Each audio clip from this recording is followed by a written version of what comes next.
Welcome everyone, for we are here today to do something most challenging, which is to discuss Justice League, the Snyder Cut. I am Peter, of course. I am joined by David. Hold on. Do you hear some ancient lamentation music playing? It's all I can hear now. Yeah, I have not stopped hearing it since the movie finished, to be honest. I watched it on Thursday night. I still hear that lamentation music. Oh dear. In fact, most of the memes I've seen about the movie have been about that part of the soundtrack. But yeah, that's one of my favorite memes from it by far. Yeah. So Justice League, of course, came out in 2017. It was notorious because they hired Joss Whedon to recut and even do reshoots for the film to try and make it, more theater friendly and more audience friendly. We'll get into maybe our thoughts on that, but yeah. I think the first thing is worth mentioning, this will be completely full spoilers. I don't see the point in doing a spoiler free section for the Snyder Cut. We'll get into it. I think to establish where we are going into this, yes, in terms of our opinions on particularly Batman v Superman, maybe also Man of Steel, but certainly the Justice League theatrical cut as well, where we stand. So would you like to sum up your feelings on the Snyder DC movies as of before this cut? On the cinematic masterpiece that is his vision? Yes, of course. Man of Steel, I was okay with. It wasn't anything that jumped out at me. I thought it was fine. BVS, I was psyched for, and then I was disappointed. I'm not someone. I have this for a joke. I'm not a huge defender of BVS. I'll be completely honest there. It was overambitious, and they shoved too much into one movie. And so coming down onto the theatrical cut of Justice League, I liked it in as much as it didn't offend me as much as BVS did, if that makes any sense. It wasn't anything too terrible, I guess. I don't know how much of that is Snyder and how much of that is we. Well, I guess now I do know how much of that was Snyder. Now you do know. You can actually compare and contrast. But at the time, it didn't offend me. So, yeah, that's where I'm at. Sure. Yeah, Man of Steel, I actually wasn't too hard on when it came out. I liked enough of it, well enough, even though it did have some serious problems with its, destruction, characterization of Superman, the simple things like how, let's desaturate it for some reason, even though Superman's outfit's like the most colourful, bright, bold outfit there's ever been. But I wasn't too down on it. And what's funny is I saw it a few times when it came out, but I didn't see it for a few years. But when Batman v Superman came out, I actually went to a midnight showing that showed Man of Steel first. So I hadn't seen it in like 2 or 3 years. And I was like, oh, okay, that's good. I'll refresh on Man of Steel before the midnight showing of Batman v Superman.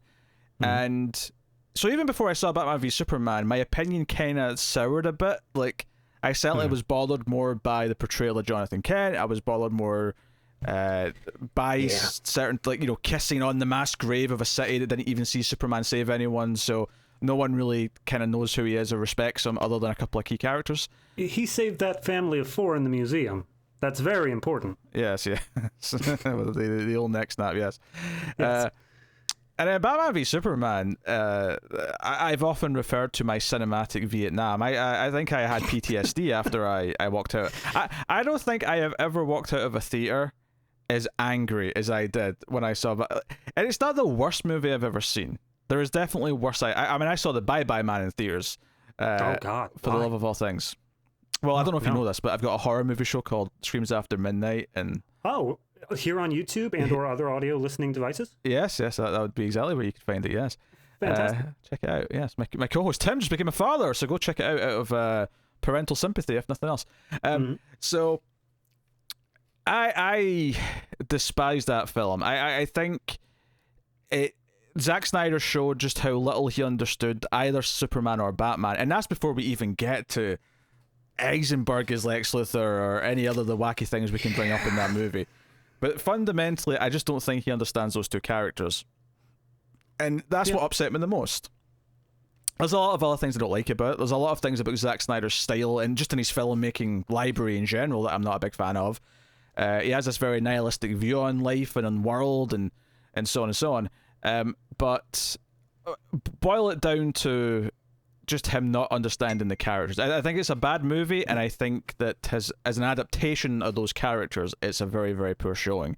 And it's not what I would have ever wanted to have as the first ever Batman Superman meet on film movie. Like it was a little soul destroying at the time.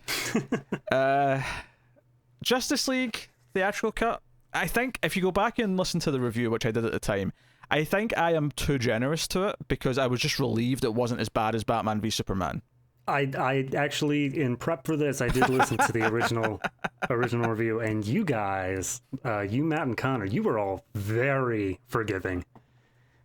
We were more forgiving than we should have been, and I think it's because we were expecting Batman v Superman 2, and instead we got a mess of a film, admittedly, but there were small little things in there that seemed okay at the time, or seemed like they were aiming for the right idea. Like, there's some of the stuff they added with Superman, even though it conflicted with anything we saw in the previous film, I at least appreciated the attempt. Admittedly, it's sullied because of the stupid CGI mouth, but I appreciated the attempt of trying to actually show a Superman who interacted with the public, who cared about the public, who the public looked up to and saw inspiration in, which is a big part of Superman's character. That said, though, I have felt no desire to watch it since it came out. And obviously there's some dodgy jokes, there's some things that were added that haven't held up, that have been pointed out over time. You rewatched it for this. Yes, I did. So I'm sure you'll point some of those out as we go. But yes, I think at the time I sort of generously handed it a 6 out of 10. I think now from memory it would probably more like a 4. If I was... Yeah, that sounds about fair. That's from what I just saw of it, 4 is pretty good. Yes, so that is kind of where I stand on those. Did I want a Snyder cut? No, I did not. David, did you want a Snyder cut? The part of me that just it's a creeping voice in the back of my head that says, well, he could, and I want to see what he'd do with it. It's the some people want to watch the world burn sort of thing. That little voice in my head was like, I just want to see what he'd do with it. I want him to have all of the resources so that no one can say that he wasn't given the chance. I want to know what he'd do. And only in that way did I want to see the Snyder Cut. You had morbid curiosity. Exactly. Morbid curiosity. It wasn't, I didn't expect anything great. Going into this, I tried to avoid everything past the first trailer. I watched the first trailer that came out for it, and after that, I stayed away from any sort of interviews, leaks, whatever. All I knew about it was that it was 4 hours long and that they were tweaking who the villain was, which I guess, if we're in full spoilers now, is Darkseid. So that's about all I knew getting into it. And I think we always kind of knew that, because originally it was supposed to be Justice League Part 1, and it was always going to be Part 2 as the Darkseid movie, so this was always going to just... That was just the funny thing about finally getting the Snyder Cut, is that you're effectively getting something that's supposed to be Part 1, so you're never getting Part 2, unless people really campaign, and Warner Brothers really start to cave, but, like... If Warner Brothers could somehow turn it around and make it financially solvent, they'll do it. What's so weird to me is that this movie doesn't just set up a Part 2. It feels like it sets up at least a Part 3, if not a Part 4. There's enough in this to set up multiple sequels. I could care less. Like, if we spend 5 minutes talking about the movie as a whole, fine. But I will be spending 45 minutes minimum on that epilogue sequence. Oh, we'll talk about the epilogues. Because this is the thing. I think the first thing I want to say about the Snyder Cut is that...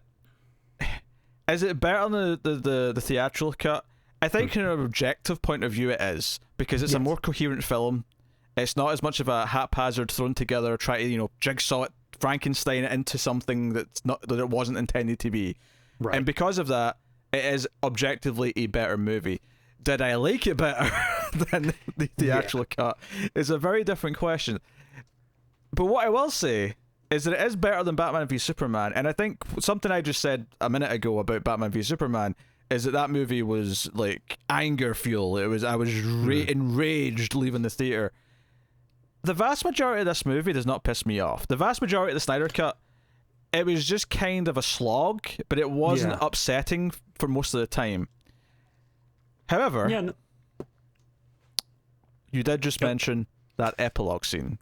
And that was the scene. There's a couple of small things before that, but that was a scene where it reminded me of how I felt watching Batman v Superman.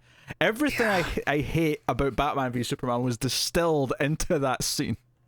And it's good God. I wrote down literally because for the audience, I watched this Thursday night separate from Pete, who you did a watch party on the stream. Mm-hmm. I watched it separately. And then I went back and I watched theatrical cut the next day. And then today, before recording this, I rewatched the Snyder Cut again. I skipped a little bit. I didn't watch the whole way through. I skipped a little bit. But I wrote down like every single scene change in the movie. So I have a beat for beat breakdown of everything that happens. I am fascinated by this because one of the feelings that I was constantly getting when I was watching the Snyder Cut is when I was noticing where we were in the timeline when certain things that were, because this is the bizarre thing, is that other than one or two scenes where things are significantly different, the plot is the exact same. Yeah. The plot is the same plot. There's not some big difference to how things. It's still looking for mother boxes. The team still more or less meet up the same way they originally did. There's not some big difference in terms of how the movie flows. It's almost exactly the same. But each scene runs a lot longer. And I will say, right from the start, there is a more distinct tone. It feels like there's a somber kind of like doom is coming kind of tone. Yes. Which isn't necessarily a bad thing, right? I think, if you're dealing with... Admittedly, Steppenwolf's still lame. Right? Steppenwolf's a lame villain. He looks better. I will give him that they actually spent some of the money on actual CGI instead of whatever papier-mâché cutout they originally had for theatrical Steppenwolf. There was times in this where you CG... I mean, it wasn't the worst CG. Oh, yeah, there's times. Don't get me wrong. I admit there's times. But it's not every scene where I'm like, you just, like, pasted him in there, didn't you? You didn't even worry about the lighting. Like, I was noting in particular Cyborg's jaw sometimes, and I think it's particularly in the shots that weren't in the theatrical cut. So this is the sort of the CG they had to do for this one. Sometimes because these entire like metal parts are all CG, there was times when he was talking where it was so kind of weird looking the jaw part of the metal frame that it almost looked like he was a puppet. The way his jaw was moving up and down, and it looked kind of silly. So that was sticking out to me, but. So what I was trying to say though is that each scene is just longer, and I think one of the first things I want to talk about with this movie, and I think it's actually great that this exists because I think this should be shown in film school. I think the Snyder Cut should be shown in film school to say, hey, when you go shoot a movie and you put your first rough edit together, it's probably going to be much longer than your final edit. Because you're going to use everything, you're going to see how it all flows together, and then you'll start to say, okay, this is what I don't need, this is where I can trim some here, I can speed things up here. Sometimes you want a bit of a slow pace in a moment because you want the beat to play out, and that's fine. Because one of my opposite problems in a lot of other movies is that things are too choppy, and they're just trying to like boom, boom, boom, boom through the whole thing. This is the total opposite of that, and this is before I even get to all the slow motion. We'll get to the slow motion as a separate thing.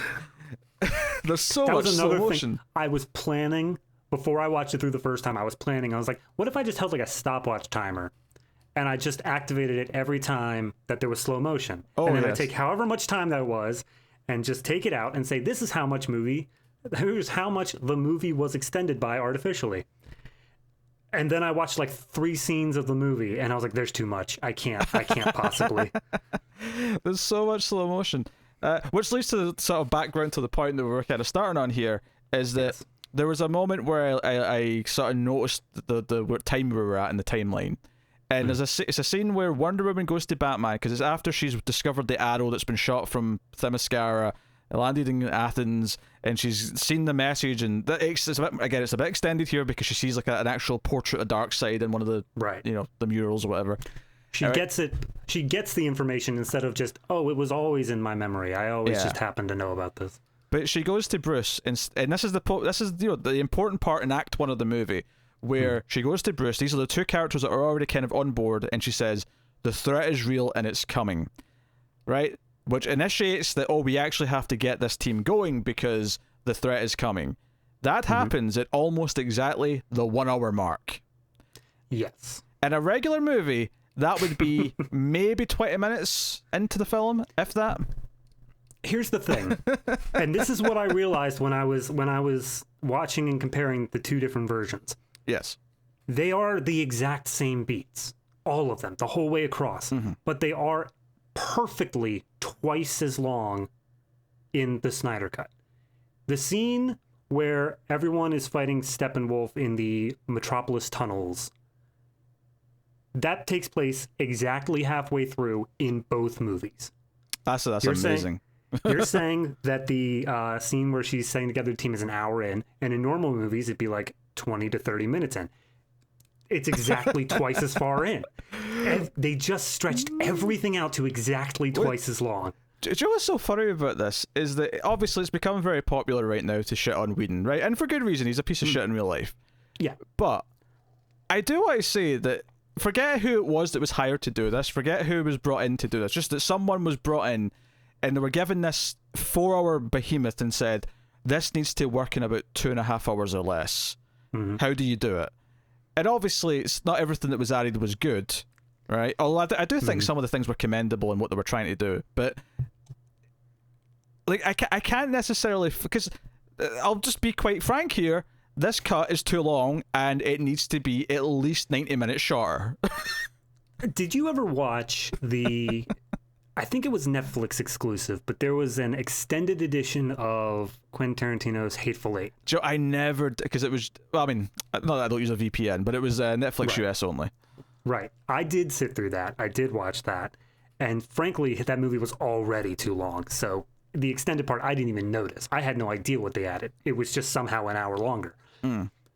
But it was all stuff that, because I didn't notice, it either helped or it just flowed into the plot naturally.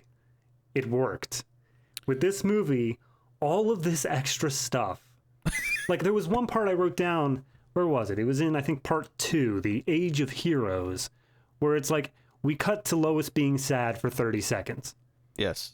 Like, it's right in between 2 other scenes of Bruce and Diana talking. But we just stick it there because we didn't, I guess, have a good scene transition. And it's just her pulling the cape out of the basket or whatever, and we looking at it for 30 seconds. And then we cut back. And I'm like, why did we have that? She doesn't sniff it, though. We saved the sniffing for the random woman who sniffs Aquaman's cardigan. No. All right. I am going, because this was a line that I only noticed on the rewatch. When Superman comes back with Lois to the Kent farm, in the Snyder Cut, she says, you spoke, after he says, like, this is home or whatever. Yes. And he says, I didn't before, or did I not before, or something like that? Imply he doesn't remember anything from before yet. Yes. The line in the Whedon cut, same shot, but the line in the Whedon cut was, you smell good. And he responds back, did I not before? And I'm like, that's such a little change, but it changes everything about the tone of that scene. Actually, I mean, I suppose one of the first things is that any problem I had conceptually with the movie before I still have. Well, I mean, Superman's return in this I hate with a fiery passion, and it's not just because it's kind of, it's not terrible on out of context. It's just, it's very fan fictiony. It's very just, oh, we need to bring him back. Oh, we've got a magic box that might be able to bring him back. Let's try and wake him up. Oh, it works. He's super evil for some reason, for no apparent reason, and then he just magically changes after a day in the farm with Lois. Right? There's no trigger in that. It's not like we have fallen for a plot line where something happens where we see the moment where he finally realizes who he is, or he remembers the importance of who he is, or anything like that. He just sort of looks at Lois for a bit, and because it's banking on the imagery. The original Superman the movie had that great sequence where he's leaving home, and Ma Kent comes out into the field, and he sort of says that he's got this call, and he has to go out and find out who he is, and it's important to him, and all that. And the John Williams music swells, and all the blah, blah, blah, right? And it's a great scene, and he's going for that imagery, but instead of having that imagery enhance the story he's telling in the scene, he's counting on that imagery being the entire weight of the scene to make it have meaning. And so that's just a general complaint about Snyder's understanding of these characters, of how to draw the emotion out. But what pisses me off so much about it is that you knew you were making Justice League next, and you chose to rush to the death of Superman in your second Superman movie. I don't understand it. That's when I say that they tried to stuff too much into BVS, and that was one of my major problems. Like, you want to do Batman v Superman, fine. If you want to introduce Wonder Woman in there, it's iffy, but you can take it. But to also add Death of Superman in your second venture out, never gonna work. No. You should never have done that. No. And I thought, oh, well, maybe that's because he's got such a great idea for the return that's why we're saving it. And then it's not. It's just they literally have to dig him up. They have to take his body to the ship and turn the mother box on because it's a MacGuffin that'll do it. And that's basically I have problems with the mother boxes in both versions. Oh yeah, I hate how they treated them. We'll get to that. But so Connor actually pointed something out here, right?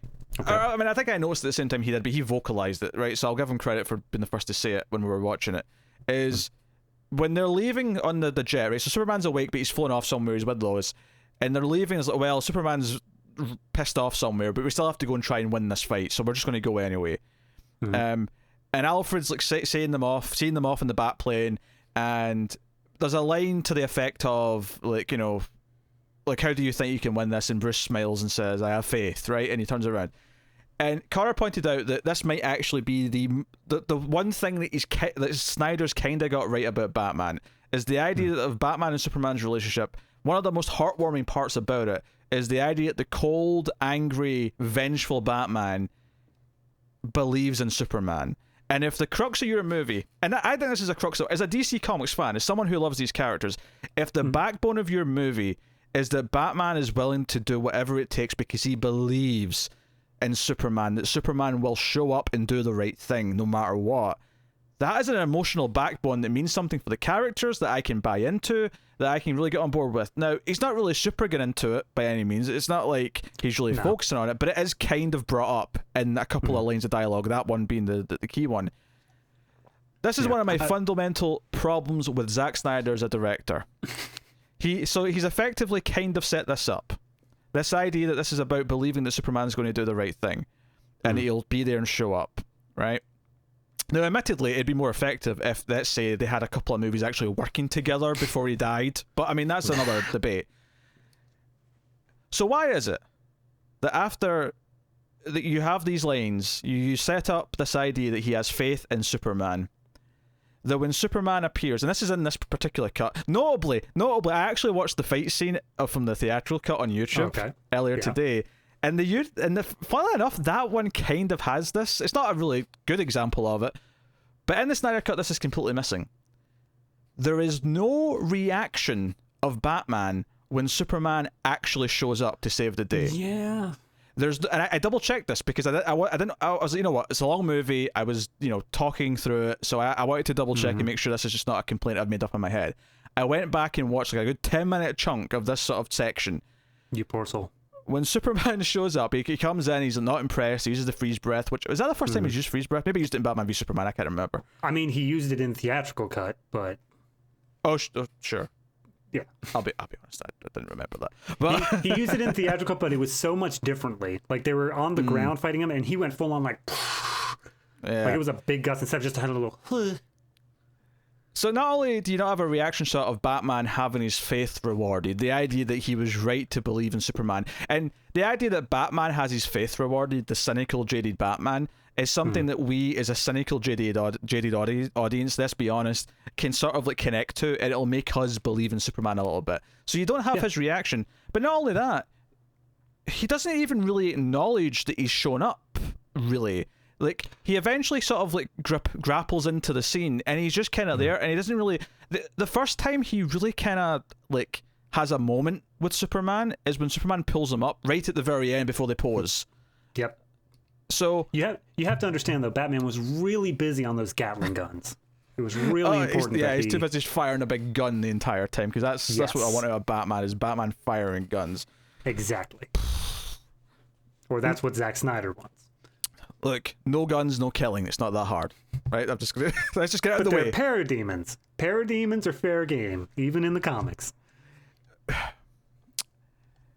Yeah, doesn't Not it with bother guns, you? I get that, but Doesn't it bother you though that one of the only times we see Batman fighting in this whole movie, he's just got a big laser gun and he's just firing it left and right? oh, dude, like that the whole Batmobile scene with the all the guns. parademons, like just gun after gun after gun, all the BVS, gun after gun after gun.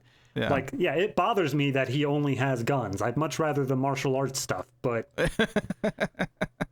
whatever, I guess. Yeah, so that was one of the things I was really thinking about after I watched it, was just this lack of like actually having Batman react and seeing what he, the moment where his faith in Superman is right and rewarded, and it's just not there. It's not paid off. Simple storytelling. I'm trying to think of any character who had a reaction, and really all it comes down to is the one shot of Aquaman and Wonder Woman. Yes. Where they look up and he goes, all right, and she goes, Kal-El, and then we just move on. That's it. I mean, Wonder Woman has a smile on her face when she jumps out of the fight, because she's like, Superman's here now. Which, I mean, it does raise a whole lot of problems where Snyder's version of Superman is actually too powerful. And I honestly think that's probably why he killed him off so early. He's like, if I want to pull together a threat that's big enough to form a Justice League, I can't have literally God around. I need to somehow get him away. He can come back to solve the problem, but to make the threat, he needs to be gone. It's the same thing with what was it? Civil War, where they sent away Hulk and Thor. Oh yeah, to because go they would do just other end things. it. Exactly. Yeah, it's a problem that he created himself though, by making Superman so ultra powerful that because the idea that he just has, because it's not even like he struggles with Steppenwolf. He shows up and he just manhandles him like he's nothing. Yeah. And I guess maybe that sells Darkseid, that he won't be able to do that to Darkseid in a potential part 2, so that'll sell how strong Darkseid is, but it kind of like makes the rest of the league look a little bit like chumps. I mean, if I'm going to give credit where credit is due, at least the one major difference in this big section of the movie with the Flash does actually make Flash far more important than he ever was before. Yeah, I'm not sure how I feel about that scene the way it was written, but the concept of the scene I really liked. Yes, concept, yes. I don't think, like, us watching that, as DC comic readers who have read The Flash, we watch this and he says, I'm going to have to break my rule. Because essentially what happens here, if you've not watched the movie, is that, Steppenwolf wins. Superman's been beating the shit out of him, but he actually is too late. The portal's opening to Darkseid, and the mother boxes start to erode Earth, right? And there's like a wave of just destruction and whatever going out. And Flash basically has to run backwards in time. He says, I'm going to break my one rule. I'm going to go faster than light. And it's him running in reverse in time as he's doing it. Yes. As comic book readers, we're like, yes, we know Barry can run backwards in time. Did anything in this film, for anyone who doesn't know that Flash can do this from other sources, does it set it up? Yes. It does? The scene where he triggers the cube, he runs and he explicitly says, like, when I run close to the speed of light, freaky things happen with time. And as the cube's dropping into the water, it starts raising back up again to show that he's going slightly backwards in time, just a little bit. So there's a little bit of something. Fair play. At least the setup was there, because obviously we were cracking jokes and stuff watching it, so I missed that bit of dialogue. In all honesty, that's credit where credit is due. It was set up. That said, Ezra Miller is so badly miscast as Barry Allen that I don't know if it matters. You guys made the point repeatedly in your theatrical cut review of it should have been Bart. If they were going to go with this version, it needed to be Bart Allen. But yeah, it's just not. This is a kid in the candy shop. Like, I get that he's supposed to be like the youth of the team, like he's supposed to be the fun-loving guy, and the Flash in almost every instance is the fun-loving guy of the team. But he's still able to function as a human being. Well, I think that leads, because one of the big things that rallied, of course, is the scene with Iris, and Yes. I think that moment stuck out to me because it's like, I don't know, it's like 90 minutes out of the movie or something. It's relatively quite far in.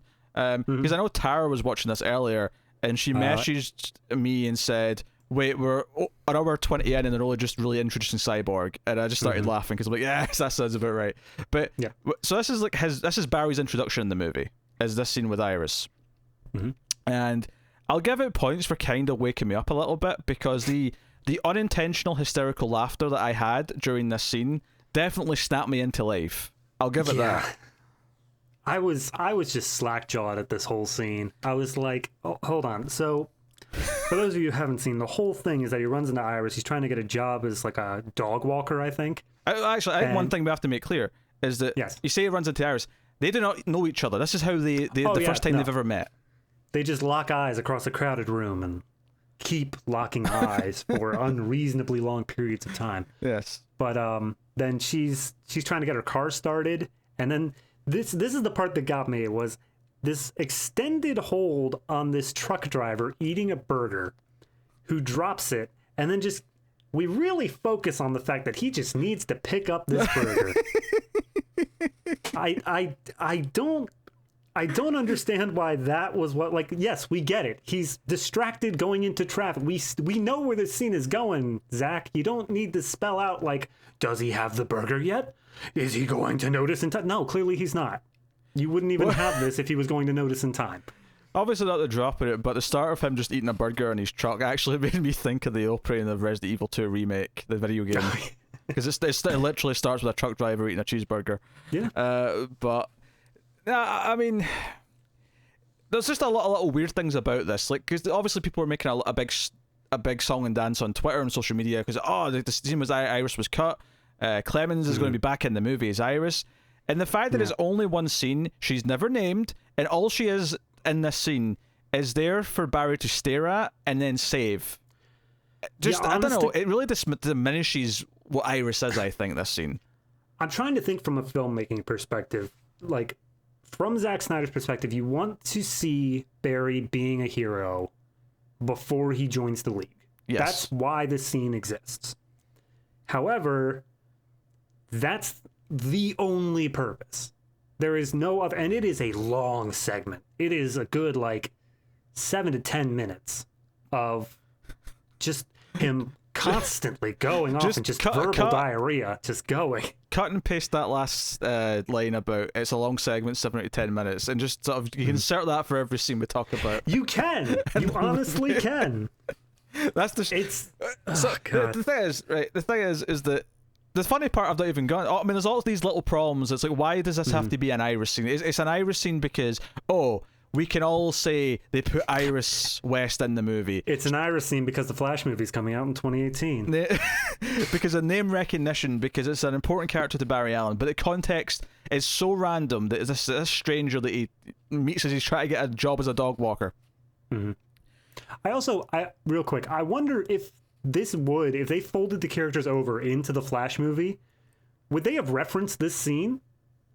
Would they have been like, hey, I recognize you from the dog place? Well, I mean... You saved me from the car. You have superpowers. There, we've completely blocked out that part of the story where I don't know about your superpowers. Well, given how little Aquaman seemed to even adhere to Justice League, despite the fact that it came out like a year after or whatever. I will say I did not watch Aquaman, so... Oh, okay. All right. Interesting. Which is... I'm going to have a question if we ever bring up Aquaman, but continue on with... We're going to bring up Aquaman, don't you worry. But, so, the car, gets hit, and she's, flying in midair out of the car, because I think it's a convertible, if I remember right. And he, first of all, I laughed a little bit when he spins his feet, and his shoes just explode. That was fantastic. I was expecting the rest of his clothes to go too for some reason. Which actually leads to a complaint I had in the theatrical cut that I still have here, is that Ezra Miller doesn't know how to run. Like, everything he does with his arms, everything he does with his body language just feels wrong. But it's this, Strangely enough, you're the one who defended him running in your earlier review. Oh, really? Yeah, you were saying something about they were filming in slow-mo or something, and I was like, nah, he looks silly. He looks silly. It might even look worse here. I don't know. I mean, maybe I was being too kind at the time. I don't know. Yeah. But he runs out, and it's basically a Quicksilver scene. It's the time is frozen still, and he runs up and he grabs like a hot dog that's came loose before he saves her. Before he grabs her, he grabs this wiener and puts it in his pocket, and then saves Iris. But this thing takes so long, and like. It presents him as being so fast that time is still for so long. Which, admittedly, they did with Quicksilver too. And it was a problem with Quicksilver as well, is that almost everything that happens in the films, and those X-Men films after Quicksilver's introduced, it's like, well, Quicksilver could solve this. Why isn't Quicksilver here to solve this? So that is a problem that those have as well. But they kind of do the same thing here. But it's so absurd. The way he sort of stands and stares at her pretty face for so long. He's just bewitched by how beautiful Iris is. Can I also just throw in, like, she saw this truck. She knows that she is flying through the air. She's conscious of this happening. This has been 3 to 5 seconds for her. And yet her face is still... like, there's no fear. There's no shock. There's no nothing. It's just that, like, okay, we need you to hold a face for, like, 4 hours while we film this. Can you just go ahead and make whatever face is comfortable for you? Yeah, it's so funny. I don't want to ragging people who like it on Twitter, but like, I occasionally I'll see comments like, oh man, I'm so happy that Kirsty Clemens got to be in the movie now as Iris. She's going to be great in the movie, and stuff, and they talk about loving the scene, and I don't get it. I don't get the fast. And the other thing is, I saw people praising Mira, and I think that's the next thing I want to talk about is why does Mira all of a sudden have an English accent? It was in the theatrical cut too. However, she's only there for like... Yeah, she's there for like 4 lines. Yeah. So I think that was just, they were like, oh no, we're going to make you British, and when it comes to Aquaman, you're still going to be British. And then somewhere along in Aquaman, they're like, no. Because Amber Heard's not like an amazing actress anyway, but trying to make her do an English accent was not the wisest move. I still, I mean, maybe they were going with a thing of like, because I always forget the like dimension she comes from, Mara, in the comics. Oh, Zebel. Zebel, that's right. Maybe they were trying to make a thing of like, oh, Zebellians or whatever speak with a British accent, but like everyone that's native to Atlantis speaks with an American accent or whatever. I don't know what they were going with, what they had in mind, but clearly they already filmed the scenes with her speaking British, and they're like, we just got to lock it down. Not all of them, because as far as I know... Yeah. As far as I know, the epilogue scene that we're going to go in on pretty hard later, that was entirely a reshoot, I believe. So yeah, I actually wonder what was going through Snyder's brain with Mira specifically. Like, okay, you want Mira there, you've got this idea for her, but you're like, wait, she was in a whole movie already where she didn't have an English accent, but she's got an English accent in the other scenes in this movie. I guess he made the right choice. Consistency in the same movie is probably more important. Yes, but it's still kind of, I just imagine like just in his brain just being like... I just imagine Zack Snyder's the same sort of way that Bendis is, where it's just like, I'm sorry, did I write that? No, then it didn't happen. I could see that. Yeah, I could see that. Yeah, because Mira's I mean, obviously that's the big inclusion. She's got a few more scenes though, because she's fight Steppenwolf a bit more, and that was a part that was completely cut from theatrical cut that I didn't even remember was cut, was her using the hydrokinesis to drain his bodily fluids. Yeah, we weren't sure when we were watching it on a stream. We were like, this may have been in the theatrical cut, but we weren't really sure. No, that was cut. It went straight from the shot of her being held against the wall to being thrown onto the pillar next to them. There was no pulling the blood out. I was like, that makes her badass. I don't know why you would, like, I get why Whedon would cut that, because that's not exactly family friendly, but it furthers a character who had nothing else going on. You may as well give it to her. It at least gave her some strength, which, because otherwise she's just, she's been thrown around, she's weak, she's whatever. Yes. That gave her some moment of action, some moment of strength. Yeah, like, yeah, that's an improvement, I guess. I'll give it that. Like, getting that to happen, doing that to Steppenwolf was an improvement. Take the one question I have, and this is, I need to know what Aquaman does with it, is ignoring the fact that in the comics, only Mera has hydrokinesis. Mm-hmm. Let's just assume that, okay, everyone has hydrokinesis. That's fine. Whatever, I think I know what you're about to ask, but go on. Do we have to make a bubble? Can they not speak? like, I get in Zack Snyder's continuity, they can't speak underwater for whatever reason. But in Aquaman, can they speak underwater? Yes, they can. There's no bubbles. Why in the hell did we do this? Well, that's the funny thing. In the original cut, it only happens once, so it's like a weird anomaly.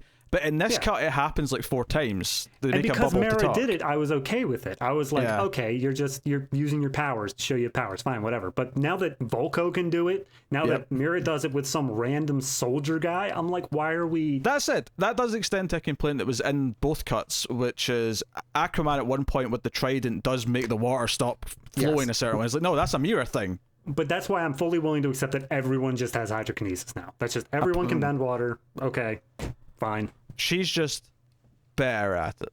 Yes. I guess that's what they're going with. She can do the bodily fluid thing, which makes her extra cool. She can do the bodily fluid thing. Put that in the poster. Yes. Very good. What else do I want to talk about?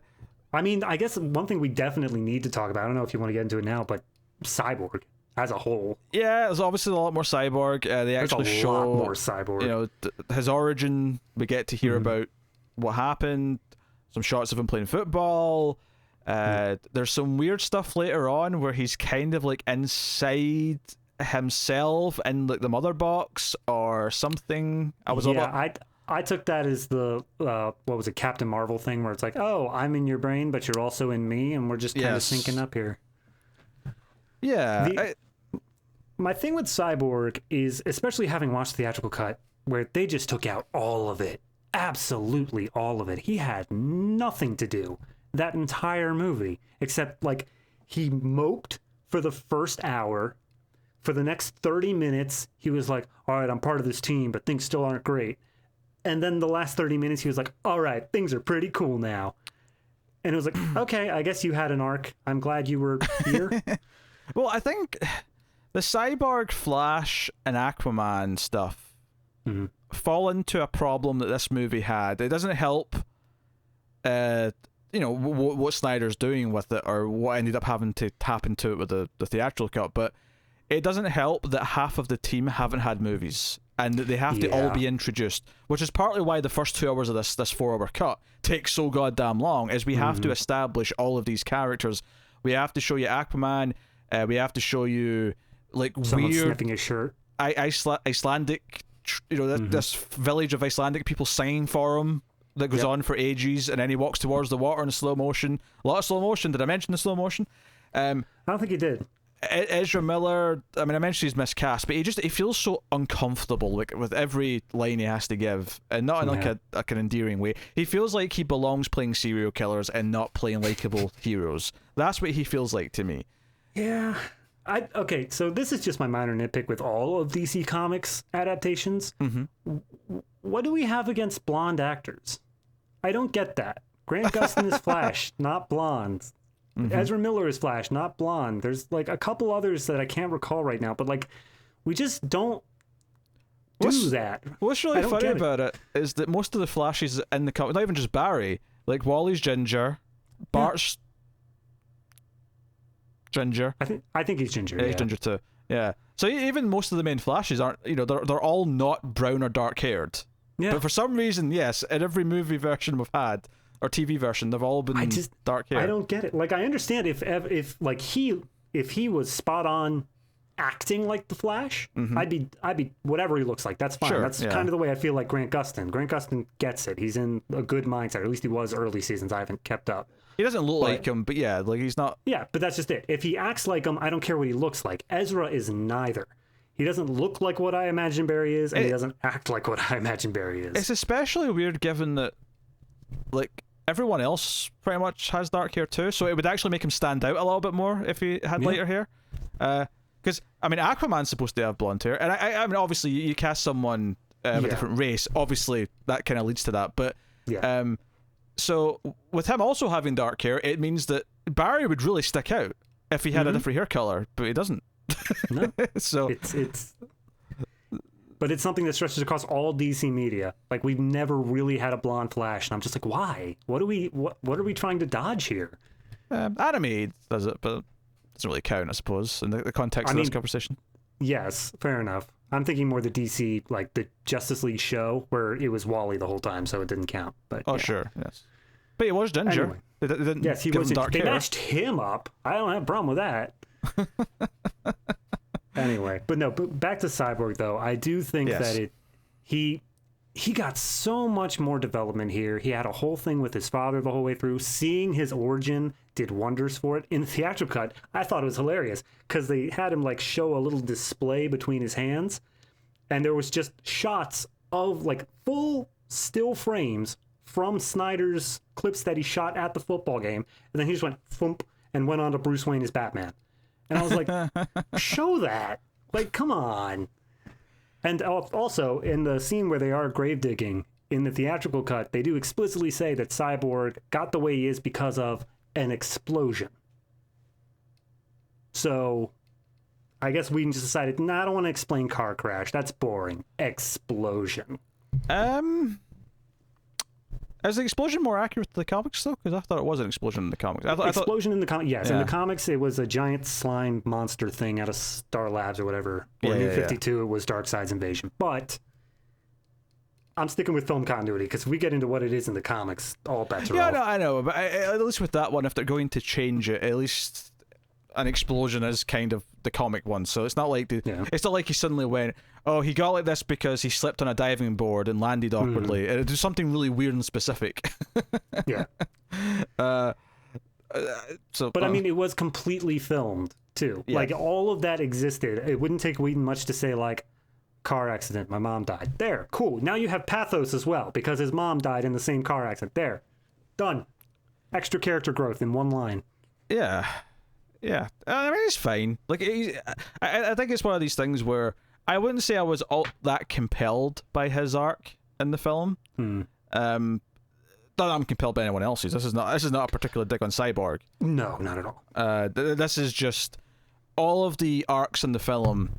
What there is of them is so drawn out, and they're so kind of simple and cliched in a lot of ways that just kind of make them. Like, because as much as it's nice that they finally put it in, and he should have got more than he got in the theatrical cut, whether he just suddenly changed his character for almost no reason at certain points.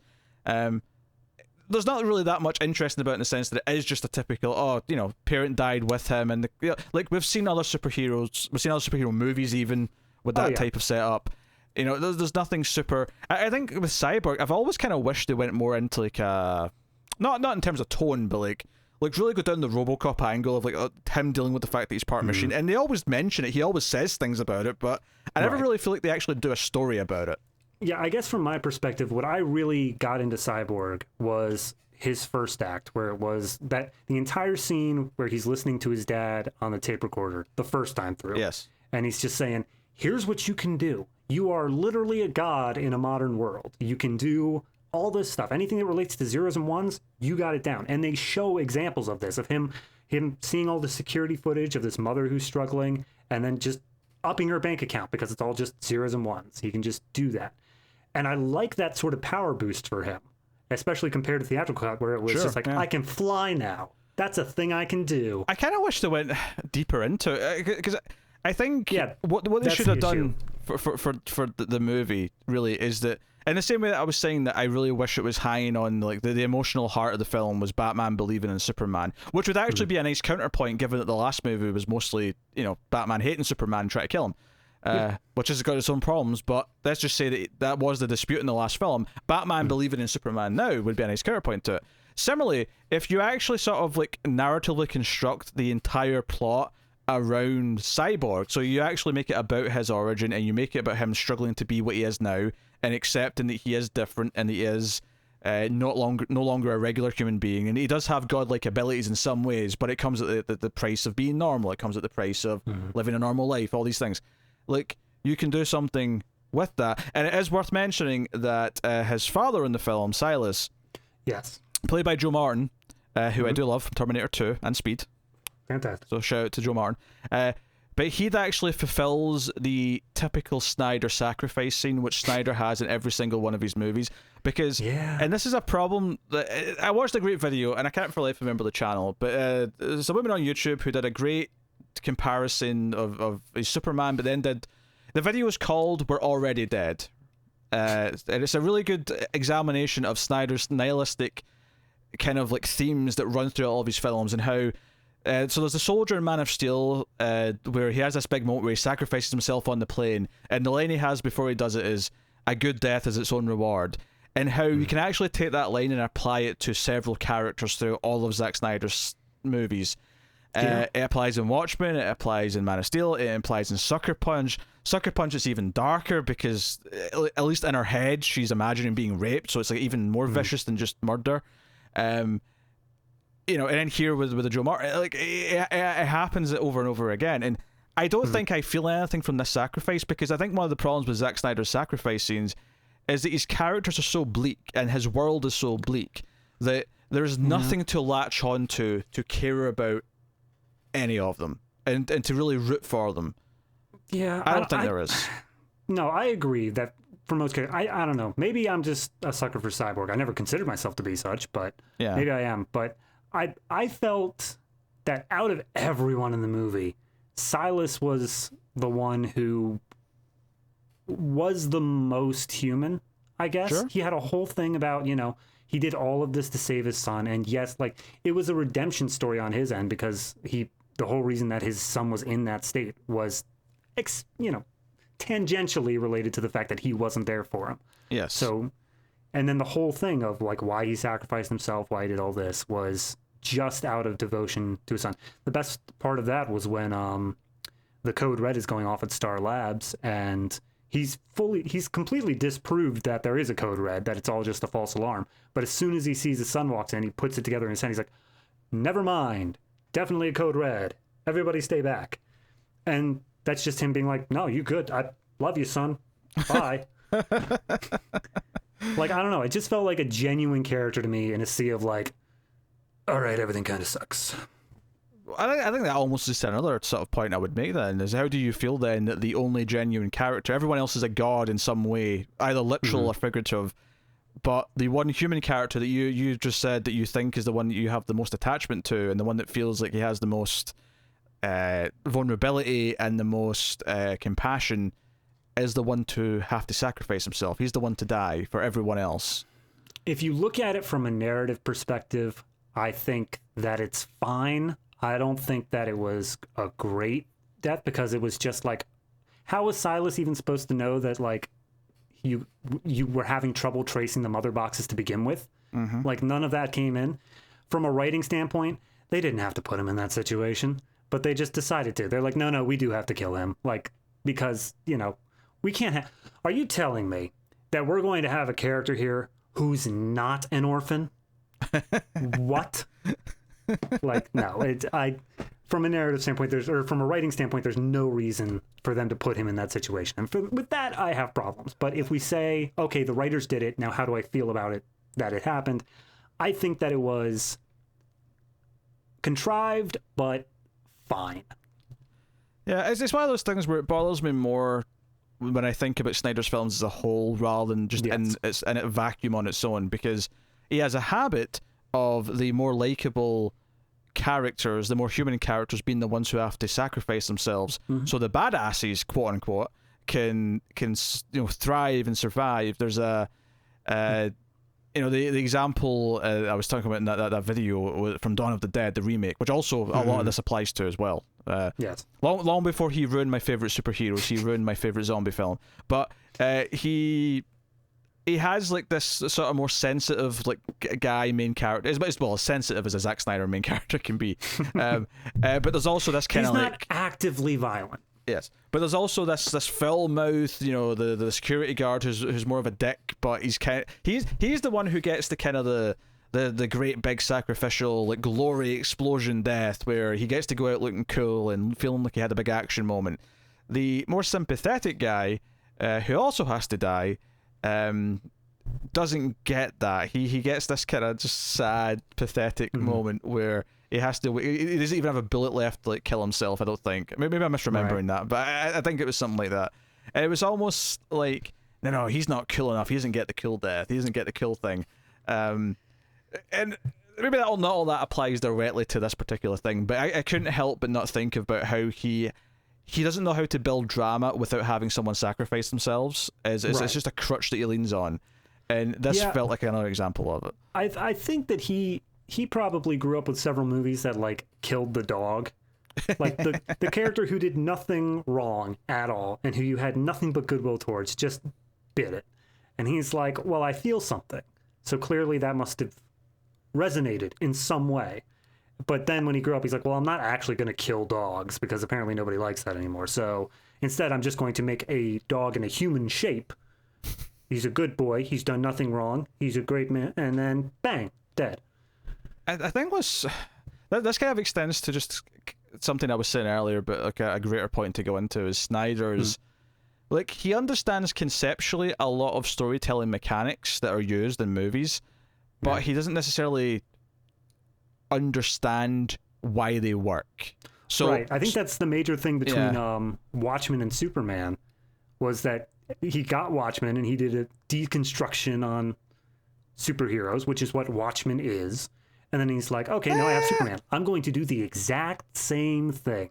I don't know if I agree with that. I think Watchmen's a mess for reasons. I don't think it gets Watchmen either. Oh, no. I'm not going to say it's... I'm not by any means going to say it's great, but I'm saying that, like, what the comics did, he tried to do with the movie.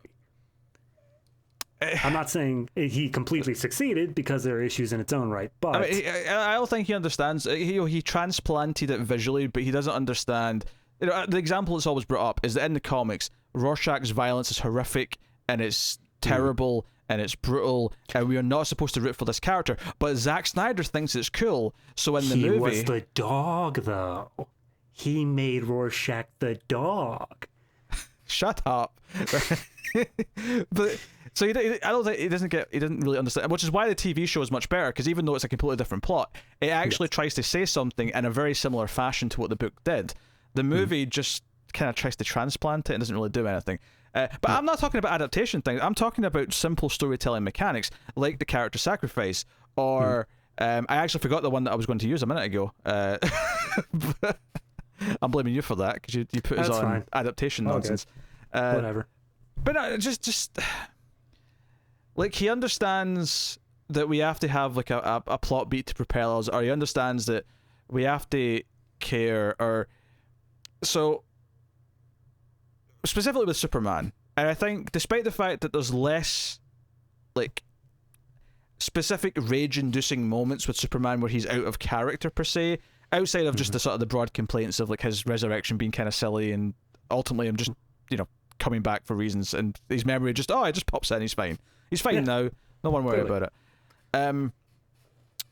Is that at the end of the movie, all right, again, going back to this idea that part of the heart of this film is that Superman's important, that we should believe in Superman. So for all the shit you want to give the theatrical cut, I do respect that it tried to at least pretend that the world gave a shit about Superman and that he was an inspiration to people.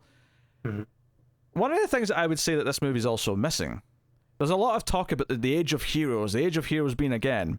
Yes. And I know everyone hates the family from the theatrical cut, everyone hates those inserts, but I'm going to say this right now. This movie is missing any form of representation for the people that are being saved by any of this that's happening. It's a fight that happens in a CG field, right? A CG, and when I say field, I don't mean like a literal field. I mean like a CG, just, you know, walls of CG. It may be inside of a power plant, it may be inside whatever, but that's all it is. That is something different between the theatrical cut and the Snyder cut, is that in the theatrical cut, they specifically lay out, they're like, oh, this town is sparsely populated, but there are people. There are many families living here who couldn't have gone anywhere else. It's a dangerous place, but it is home to people. Whereas in the Snyder cut, they specifically say, like, no one is living here. It's completely devoid of, like, the army won't touch it. Nobody's here. Go nuts. And even beyond that, even just the idea of the world being a threat, there's like no regular human characters to care about or anything. There's no, and no one witnesses what they do. Much like the end of Man of Steel, where hardly anyone even gets to see that Superman saved everyone. And again, he also helped destroy half the city, so it's debatable. But like again, just assume that he did save everyone, and that's all it was. No one saw it. So the idea of people now having this hero to believe in. And if we're talking about inspiration, if we're talking about Superman being an inspiration, and that then potentially the entire Justice League are inspirations, and part of what we love about them in the comic books is that they do inspire everyone around them. They become these heroes, these celebrities almost, because of their stature, because of their symbols, because of what they stand for, and what they inspire people to be better, and so on and so on. Right. No one, other than like Alfred and Lois, know anything that they do in this movie. Oh, well, I guess Darkseid, the villains, sure, but like... Yeah. Well, okay, I guess counterpoint to that, we don't have any reason to think that anyone does know. This could be an entire thing of just like, okay, we did this thing, it saved the world, but nobody knows about it. They're happy Superman's back because apparently everyone loves him off screen. But as for the rest of the league, like, it's like, who the hell is Aquaman? Who cares? Who's Flash? I've never even heard of him. We could, as soon as it gets into Snyder's next film, which, let's be honest here, but as soon as it gets to Snyder's next film, it might just be a thing of like, just like a reporter holds up his microphone and is like, Superman, you're back. What happens? Like, well, the Justice League brought me back. Who? What are you? I know what? I'm not the sure hell how is a that Martian Manhunter. I'm not sure if that was a counterpoint to what I said. But I mean, I'm saying you're saying from the audience perspective, there's nothing to relate to. Is that what you're saying? There's nothing to latch on to. Well, not just that though. That's part of it. Okay. But part of it is the importance of these characters is what they mean to the people of the world. But no one in this world has any idea that they were ever in danger, that anything was ever wrong, and that these people almost sacrificed everything to save them. Yes, I understand. It may have never happened. What I'm saying is, I don't think Zack Snyder cares about the comics. You're saying it was like, in the comics, these people matter. These people matter in the comics. These people should be these big things that like everyone loves. But I think it's Zack Snyder's universe. But it's not just about the comics though, right? I mean, I brought that up as an example. I think in a broad sense, this would equally be a problem. And if this was just a movie about like a team of heroes who weren't superheroes, right? If no one on Earth ever knew there was going to be a unless that was like a theme of the film, is that sometimes you have to sacrifice yourself and no one will ever know, but you'll know that you saved everyone. Like that's a fine thing to like do. Don't get me wrong. There's nothing wrong with that as a thing. But the movie's not doing that. The movie just kind of has this happen, and no one is ever aware that this team saved them all. There's no status to that. And in a similar vein, like if you go back to Batman v Superman, one of the weird things about that movie is that, I mean, one of the things I hate about that film is that Superman looks like he's like just depressed and suicidal whenever he's like doing anything Superman-y. He seems to like he hates it. It's such a burden, which is the total opposite of Superman. And I'll never forget some asshole saying to me, "Well, wouldn't it be a burden?" Well, yeah, to me and you, because we're normal mere mortals, but to Superman, no. He's supposed to be inspiring to us. I'll try not to swear. But see, that's going back to what you already know about Superman. What you know about Superman. Yes, Zack Snyder is completely misunderstanding. Yes, but I understand. But I've not finished my point yet, though. Okay. In Batman v Superman, they spend half of that movie showing that it's 50-50. That some people worship him like a Jesus, and they've got their hands up in the air. And then there's other parts of the film where like, he's in court, and people are like, is he a menace? Can we trust Superman? Blah, blah, blah, blah. Right? Yes. Surely, if that film was made by a competent person, the ending of that film would actually show us that he has changed at least some minds. That the idea that people who were against him would be convinced by his sacrifice that he was ultimately there to do whatever he could to protect them. And that would win, not necessarily everyone, let's say everyone would change their minds, but the idea that you show that some people will change, so then, because if you see like one person change their mind, it could mean millions. It could mean thousands, it could mean whatever. Yes. Right? You show that in a character. Representation. The smaller represents the whole. All right. But we didn't have that. So an extension in this, their victory, their winning means nothing to no one. And if it means nothing to no one, then why should I give a shit? Me and you are saying the exact same thing, but we're saying it in different ways. Because every single time I end my sentences here, I want to make clear, Zack Snyder doesn't care. Like, yes. No, like nothing in this makes it. You opened up this whole thing with a thing of Zack Snyder and nihilism. Yes. And I'm telling you now, like, yes, you're right. He It doesn't matter. No one should care. And that's the point that Zack Snyder... Do I like it? No. Do you like it? Clearly not.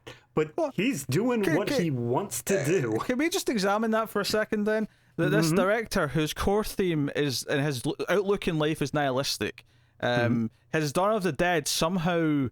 It's a zombie movie. You think, the zombie movies necessarily shouldn't have a hopeful message. I'm not arguing that it should. But you look at the original Dawn of the Dead. The original Dawn of the Dead had a lot of dark things. It had a lot of satire and commentary on the problems of society and commercialism and a lot of the things that, Dawn of the Dead is a wonderful, wonderful film because it has so much to say. But the ending is actually still kind of hopeful. In fact, famously, I won't get too spoiler here, but the original ending of Dawn of the Dead was meant to be very dark and kind of depressing. And Romero changed his mind and said, no, there should actually still be some hope because it's not, not all hope is not lost, right? This does not serve the film for me to end with this depressing thing. But then you watch the remake and, when Ken Faree has his cameo, because he was in the original film, of course, but he's on the cameo, he's like the pastor on TV who's like, this is happening because of the gays and because you marriage, sex out of wedlock and all these things, and he's like saying all these things. And it doesn't feel like it's got a hint of irony, it's just there. It's like it's almost like instead of being something that our characters are meant to roll their eyes at and go, oh, this is silly, or he's a crazy man, it feels like Snyder's putting forth these points. He's like, hey, this is something that you should be thinking about during this movie. Right? You have this nihilistic director between Watchmen that kind of almost worships the violence that the comic itself was denouncing. Somehow takes Dawn of the Dead and makes it nihilistic, and when it's a zombie movie already, so it's, in theory, should already be somewhat nihilistic. Yeah.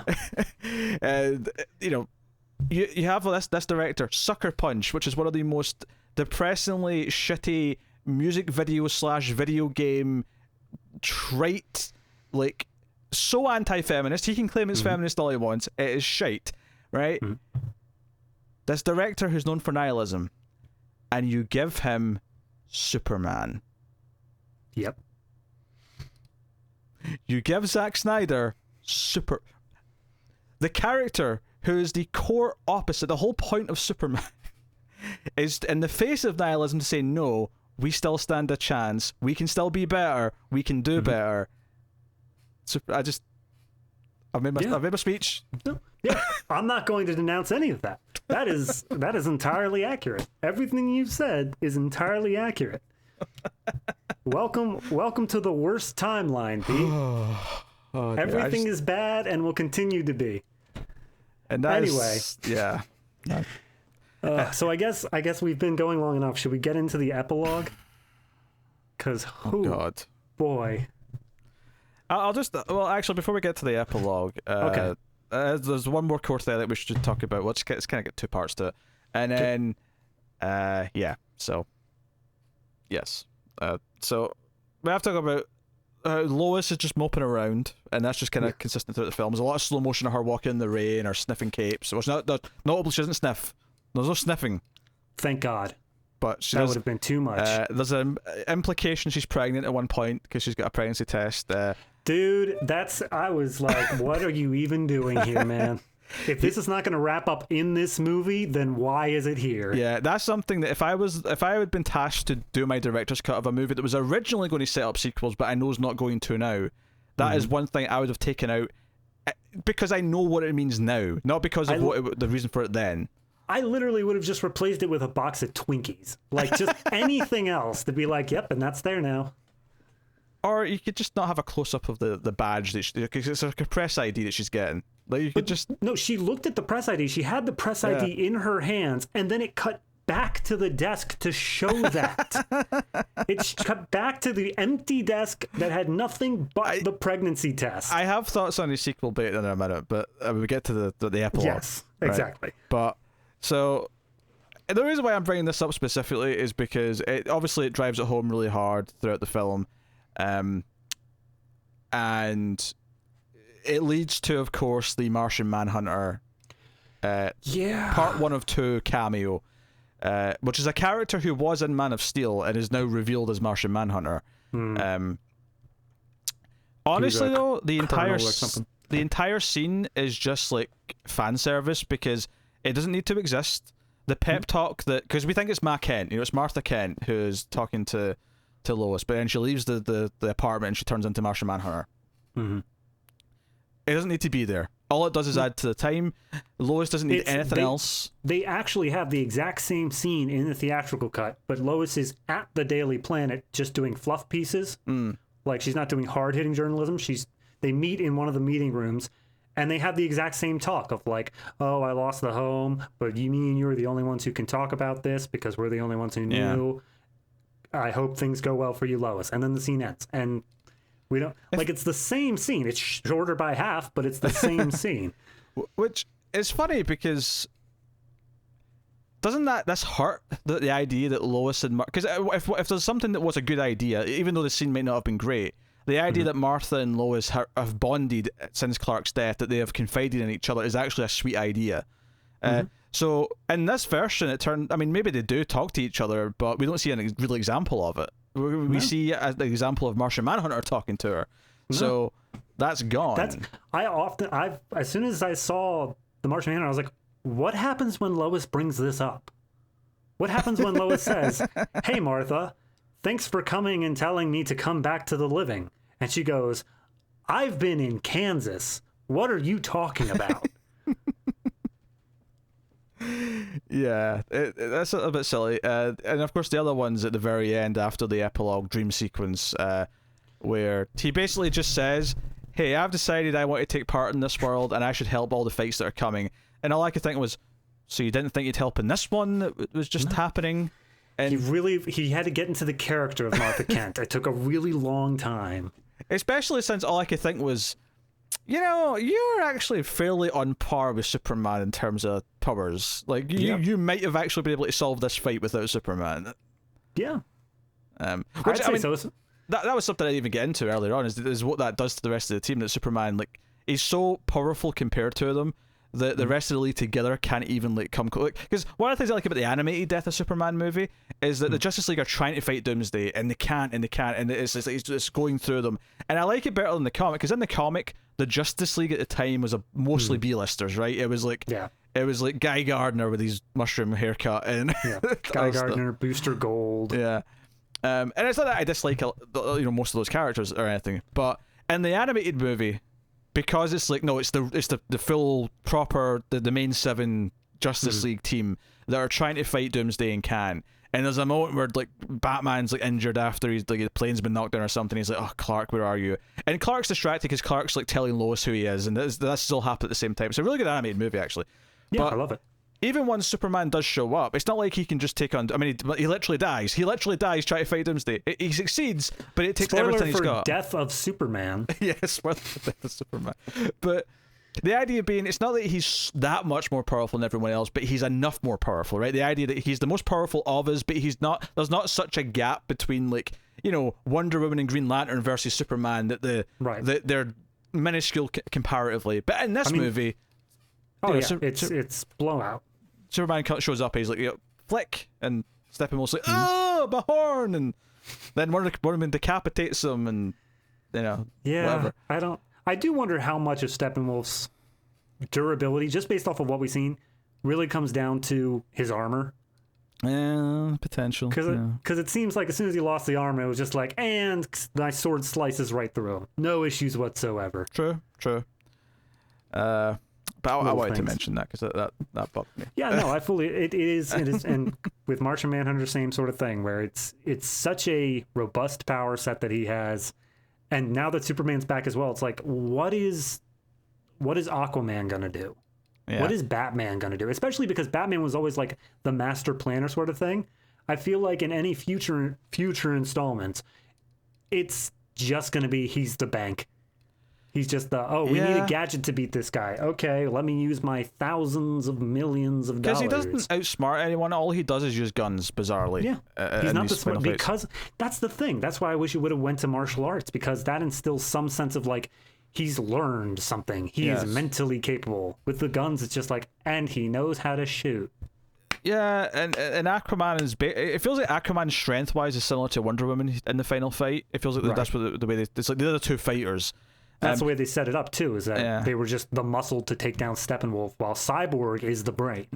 Yes, and Flash is doing stuff with these powers that are unique to him. And like I say, as much as the execution is a bit iffy, I do at least like the idea of making him so important that, like, they would have all failed without Flash. Like, Flash stepping up and reversing time. It's the one thing that happens after Superman shows up where Superman wouldn't have saved everyone. Like, ultimately, he would have failed, and it's Flash who does this.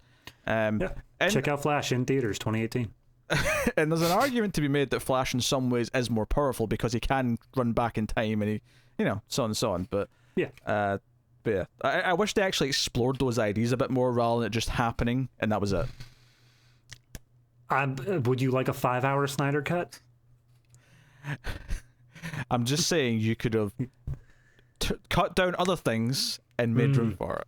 No, okay? I really needed the Icelandic singing. Yeah. I needed the ancient lamentation music. These are all important things. Yeah, and that's the other thing, because just before we get to this epilogue scene that I know we've been building up to, it's just how drawn out every single scene. It's just a scene of people talking to each other. Oh my god. Like the singing starts on the soundtrack when Wonder Woman even looks at a thing, and she looks at a painting and is like, yada yada yada, on the soundtrack. And that's remarkably similar, actually. Just throughout the whole thing, it's a slog. It's just a dull slog for the most part. I have to think that because this has taken place so long after the original, of when the original would come out, Zack Snyder did hear like, oh wait, people don't really like Wonder Woman's theme. Okay, well I'll use it that one time at the bank hostage scene, and then never again. Which is how the theatrical cut did it as well. It was the one time at the bank hostage scene and then never again. But the theatrical cut at least had other music to play. It was any time Wonder Woman did anything. I will say... We heard some Enya. There is some dodgy music. There's like a weird drum thing that happens when they're showing up at the tunnels in the middle fight.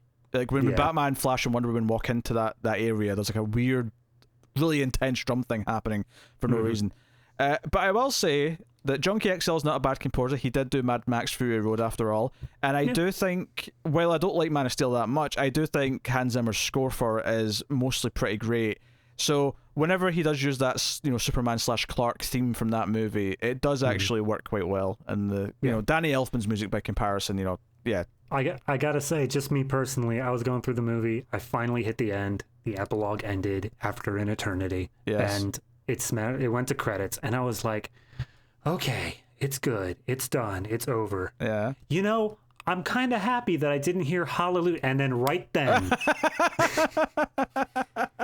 The entire credits is hallelujah. But you don't notice it at first, though, because at first it's just like instrumental. It's just piano at first, and you're like... It's just piano, but then they get into the chords, the fourth, the fifth, the minor fall, the major lift. And then the singing eventually comes in, it's like, they're doing hallelujah. Yep. Okay, so they win, they stand triumphant on top of like a nuclear reactor. Yes. Actually, this is one thing I didn't mention.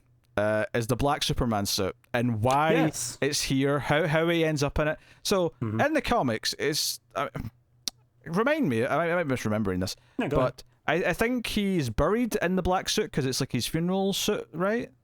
If it's not that, it's the suit that he's put in, and when he's in the regeneration chamber thing. Yeah, he was at least put into it. I don't know if he was buried in it. And it was the purpose, part of the purpose was that it was there to help regenerate him. So when he comes back and he wakes up, he's in the black suit for the rest of the story because that's just what he happened to be wearing.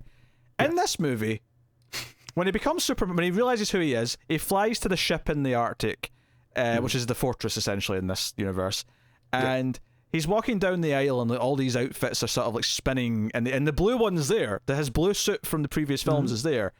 But he turns and we don't see what he's looking at, but he looks at something and he sort of smiles like, oh, this is the one for me. So he chooses it over his regular suit. And then we get like a recreation of the door opening with the cape flowing and he's in the black suit. And so that was a little bit odd. What's especially odd is that at the end of the film when the closing narration's happening, and we get he's in the alleyway, he's ripping the shirt open moment. It is still in this cut, but he's still wearing the black suit. Yeah. So is he just in a black Superman suit now forever? Well, but then in the epilogue, he's not. He's back in the red and blue. So. Oh, but he's evil. Yeah. I don't know. All it could make me think of was Gleason and Tomasi's run on Superman. Issue number 1, there's that whole double-page splash of it's time for the colors to fly. Yes. Like, a whole lot has happened, and then it's 2-page spread of him showing the red and blue because he has been wearing the black suit. That Superman's been wearing the black suit for a whole miniseries at that point. Yes. If you want to at least pretend that the end is hopeful, which I think was the point of that whole ending narration, was to pretend that, like, no, now we're full of hope again. Bring back the color. Like, why? I don't even understand why I went to black suit to begin with, but if we just say, okay, fine, you had to get that emo phase out, just wear the colors back. I don't... It's baffling. It's baffling in so many ways. It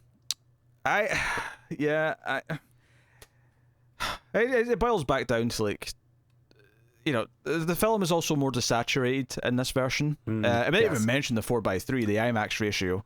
I mean, I honestly didn't even notice the aspect ratio until about halfway through. I was like, wait a minute, this is 4:3. What the hell's going on? I mean, I noticed it right away. It's not. I mean, if that. The weird thing about it is that. Well, I mean, HBO Max literally opens up with a thing saying this is presented in 4:3, but I didn't read that because.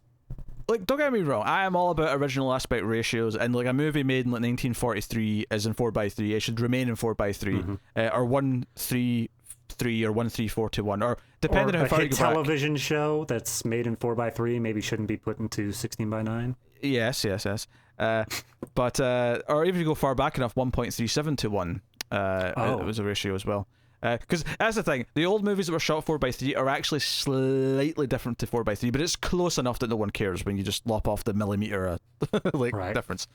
But anyway, so that's all good. But here's the thing. This movie, while it was going to be presented in IMAX, it was shot knowing that it was also going to be presented in regular theaters, and it had been framed also for that. The example I'll go back to here is that Terminator 2, right? It's not even going to be like a recent film that had like IMAX in mind. Terminator 2 was shot in Super 35, which meant that it actually was shooting much bigger than the where the image actually was going to end up being in the final, widescreen 2:35:1, cinematic presentation, right? And what the Super 35 did is it did record on a big square. But obviously when they were filming, they had their lines on their screen or their masking, so they knew what the actual image was.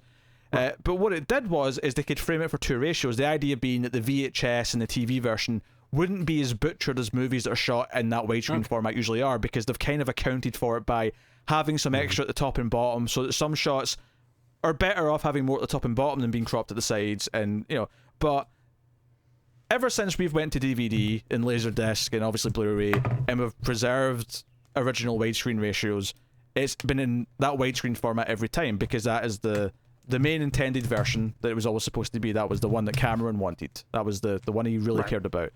The alternative was there to work, and it was approved in the sense that, hey, this is not a bastardization. I'm signing off on this because at the time, this is a TV format that everyone was using. So, whatever. And this is all just to say that, so he really would have preferred this to be in regular theaters and the full IMAX ratio the whole time. This was something that he wanted. And obviously the comparison here is Nolan's two Bat films that switched to IMAX, and it's not even the full IMAX ratio. They switched to 16:9 during some of the key sequences that were shot in IMAX cameras. So I mean, the image quality is very high. I'll say that. I could tell. But it is very desaturated to the point where at the end Superman's in his black suit, and technically Flash is meant to be in red, Wonder Woman's meant to have colour in her outfit, and I think you can barely tell because it's so desaturated. Oh, no. It's not at all.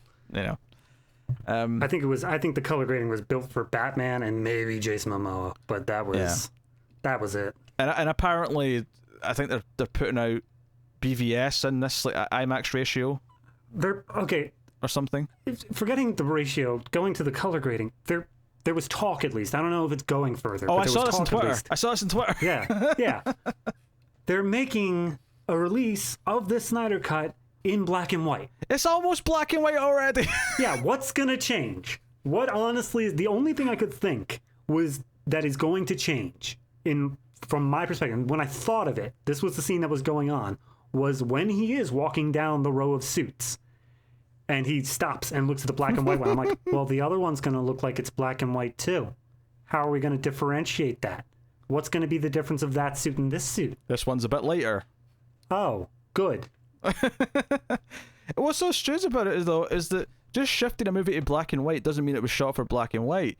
The first example I can think of in the last like 15 years that had a black and white version after the fact was The Mist, and the reason why that happened is because the director actually wanted it to be black and white to begin with, and when you shoot for black and white, you light the scene differently. You light the scene because things like reds look the same as black in black and white, so you have to light things different. You have to make characters distinct from the backgrounds, so on and so on. WandaVision did something with that. Yeah, for its early episodes. So, and that's neat. So you actually have to make it a little bit differently from scratch.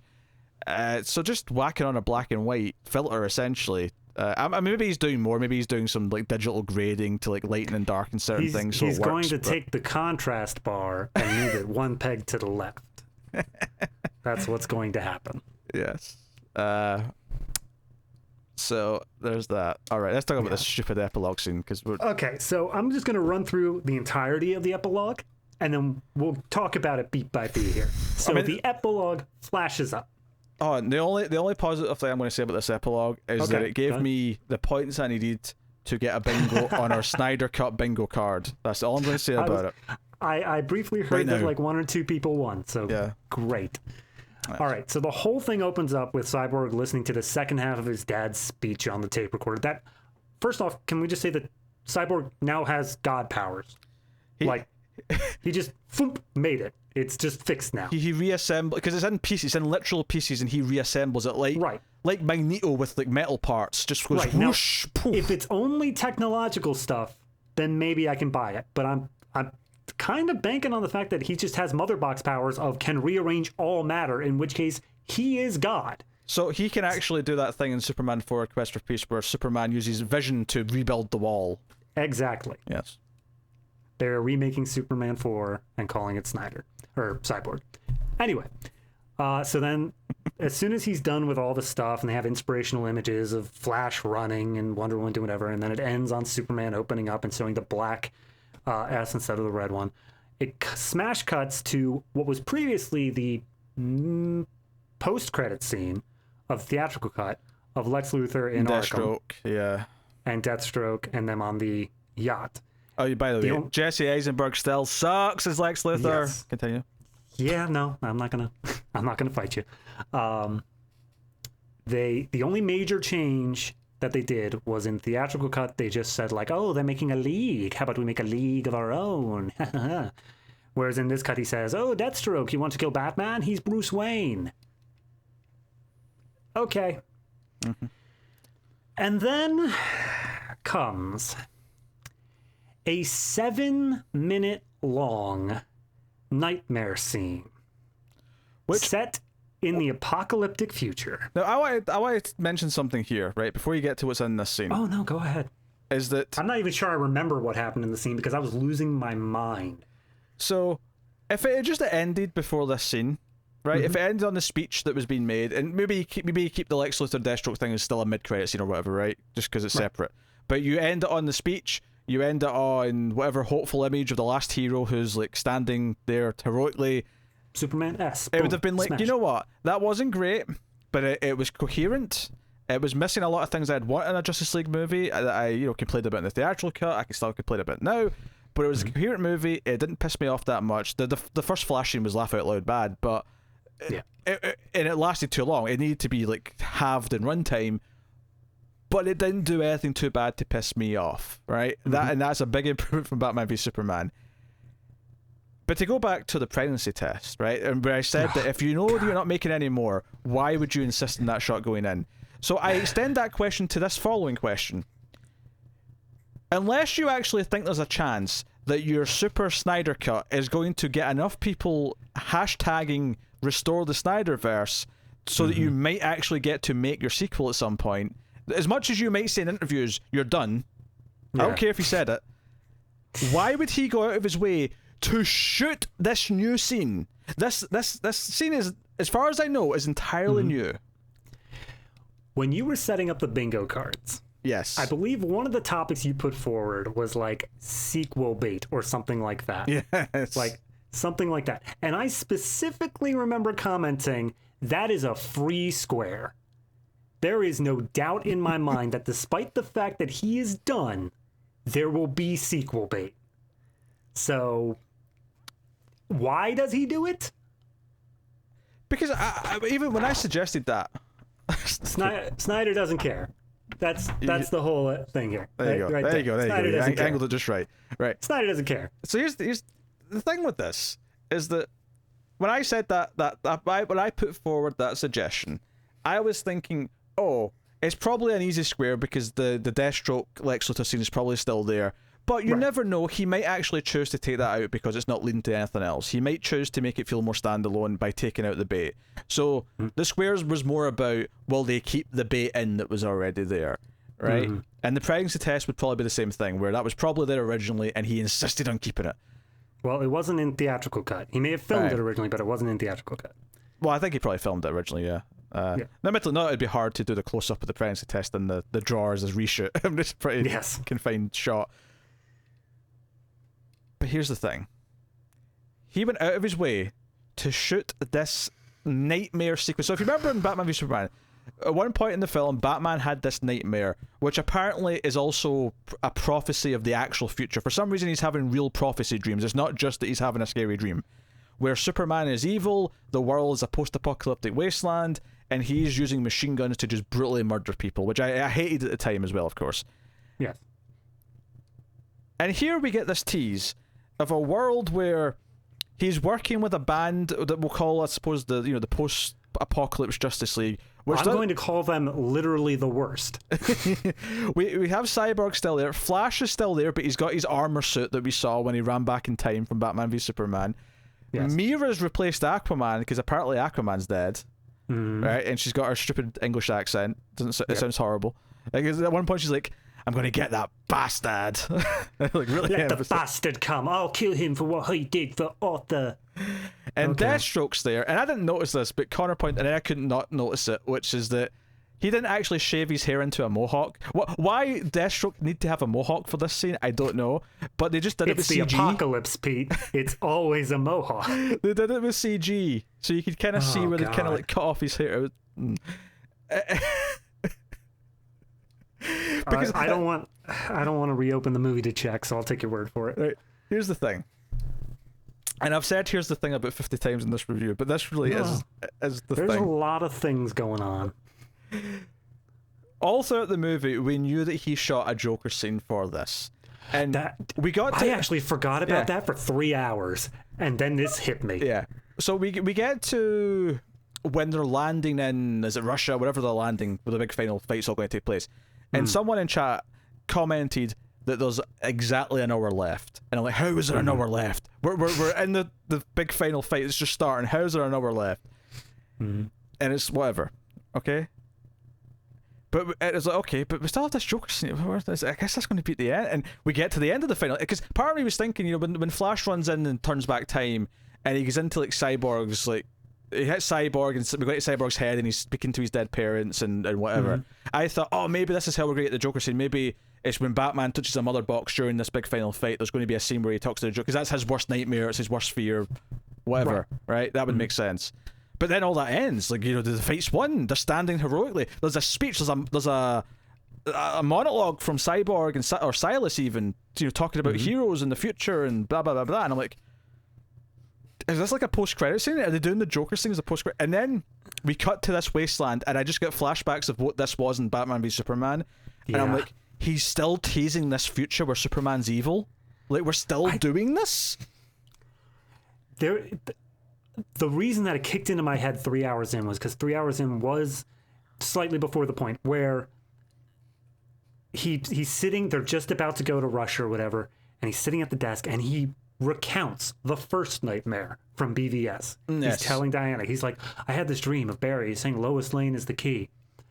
And she's like, oh, well. Silly me, I thought that was going to be relevant in this movie. That's what I'm thinking. I'm sitting there, I'm like, oh, he's bringing it back up again because it's going to be the key in the third act. Like, Barry's going to have to time travel, and it's going to matter here. Okay, I don't really see how that's going to work, but then again, you surprised me with Martha, so sure, let's go with it.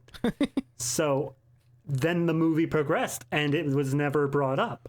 And I was like, okay, so why did they bring up the nightmare scene? Oh, it's because they are reminding you so that you're not surprised by this nightmare scene. And I know you're not a fan of Lord of the Rings movies. No.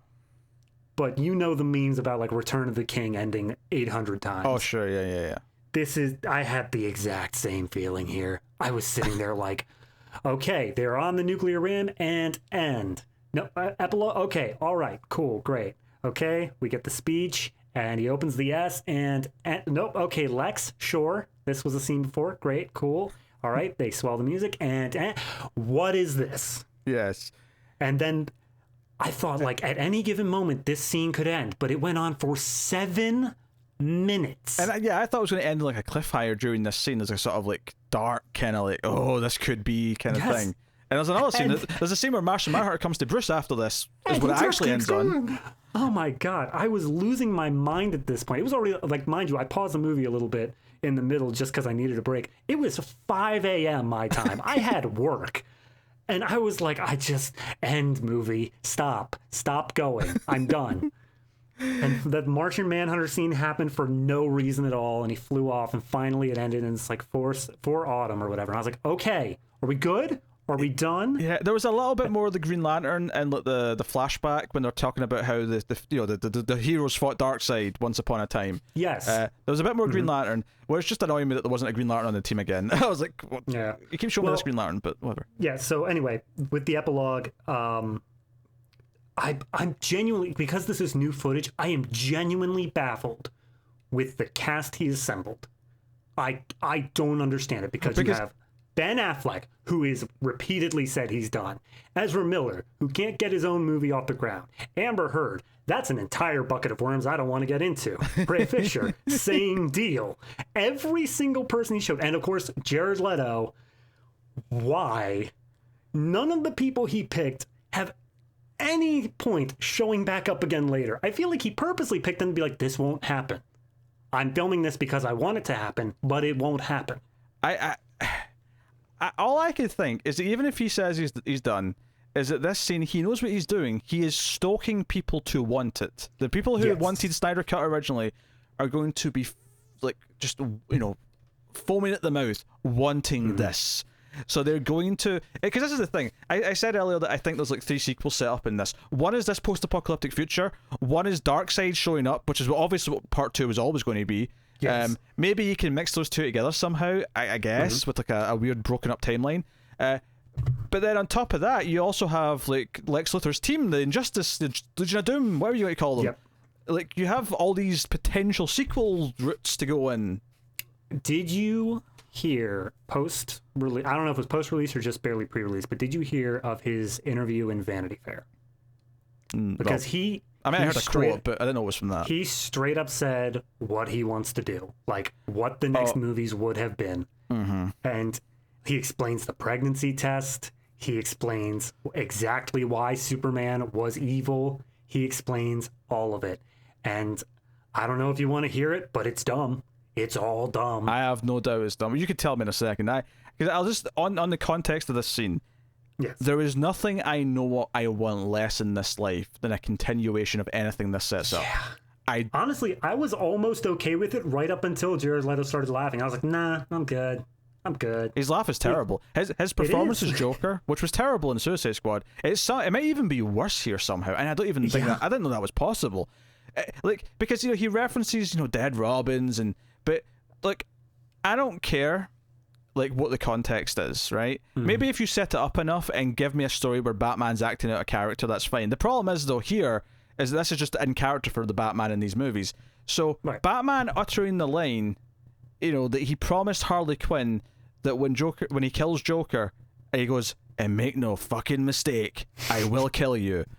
Like I never oh god. No, I never. Again, unless you're setting up that he's acting out a character, which again he is not here for these movies. This is completely in line with who he's been. Yep. I never want to hear Batman say that he is this determined on killing someone ever. No.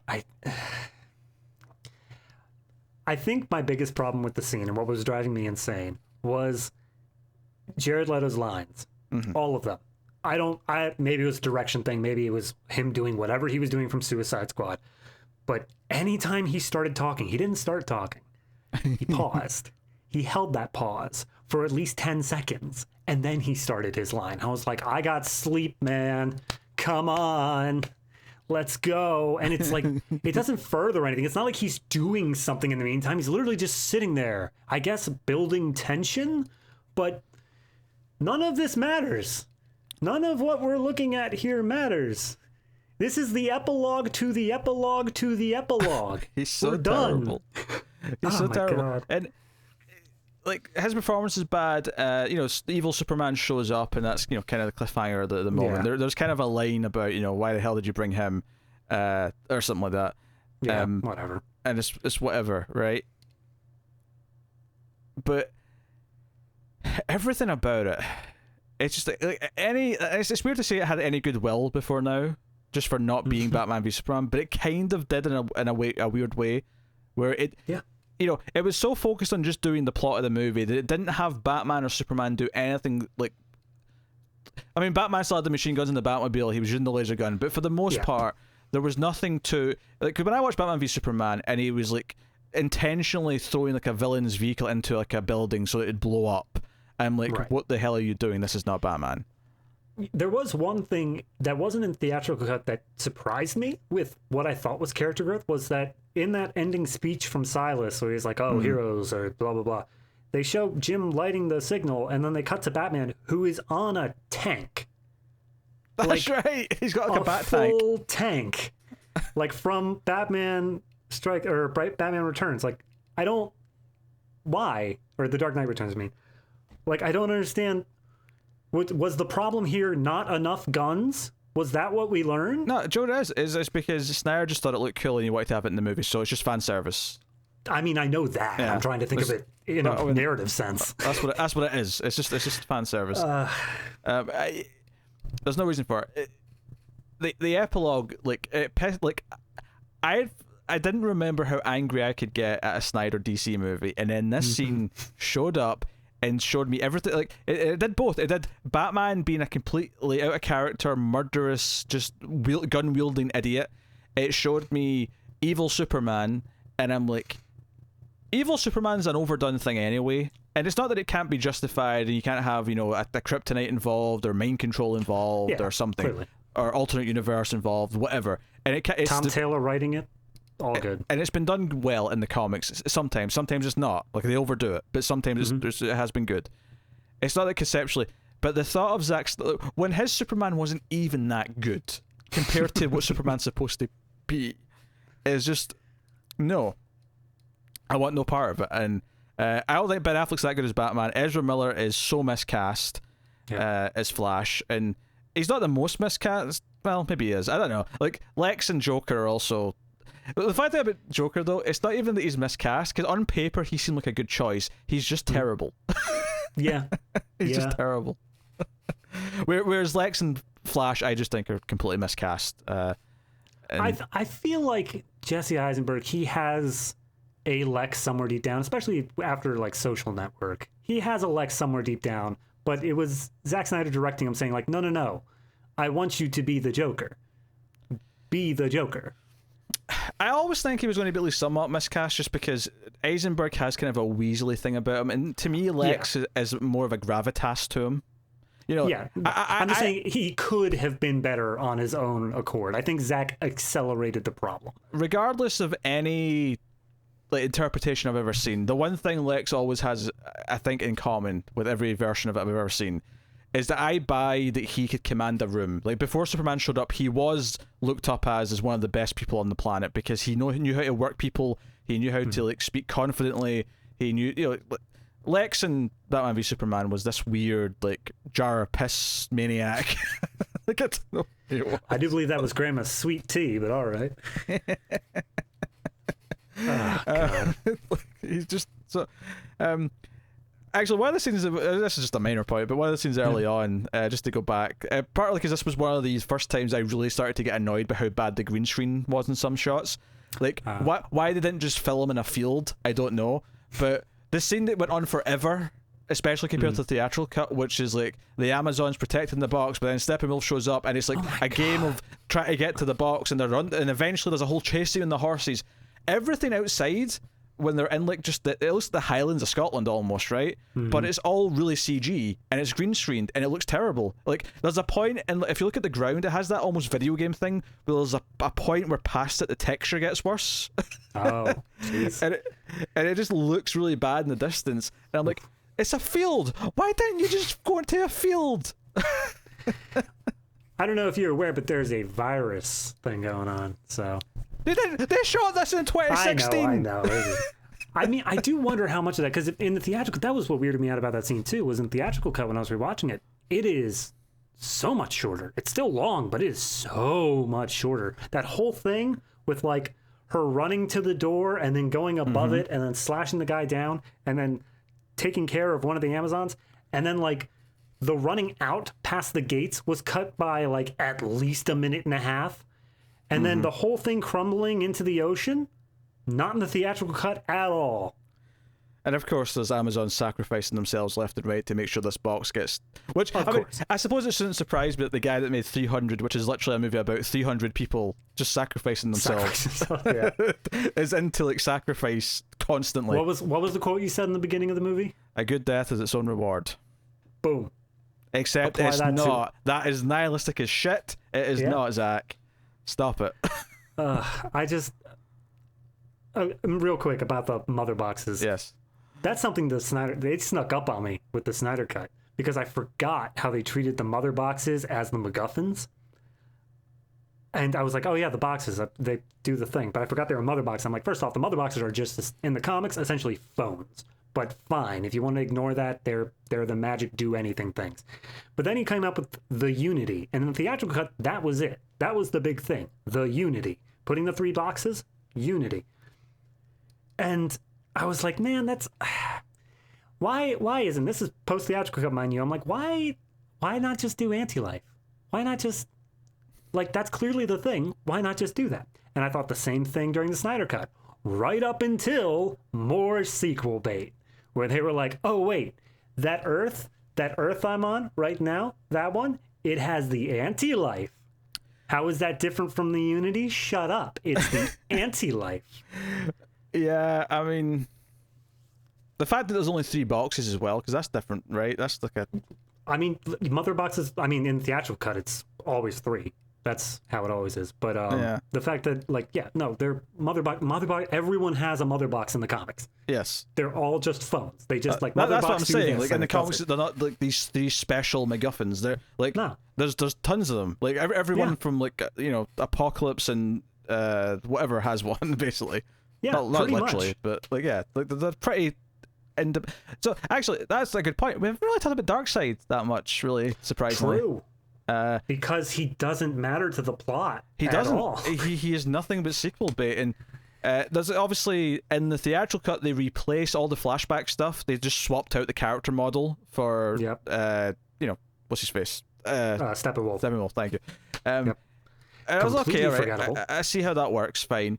And you see him a couple of times. Eventually, there's like a live call where like the dude like melts into Darkseid, which looked really bad. CG was terrible.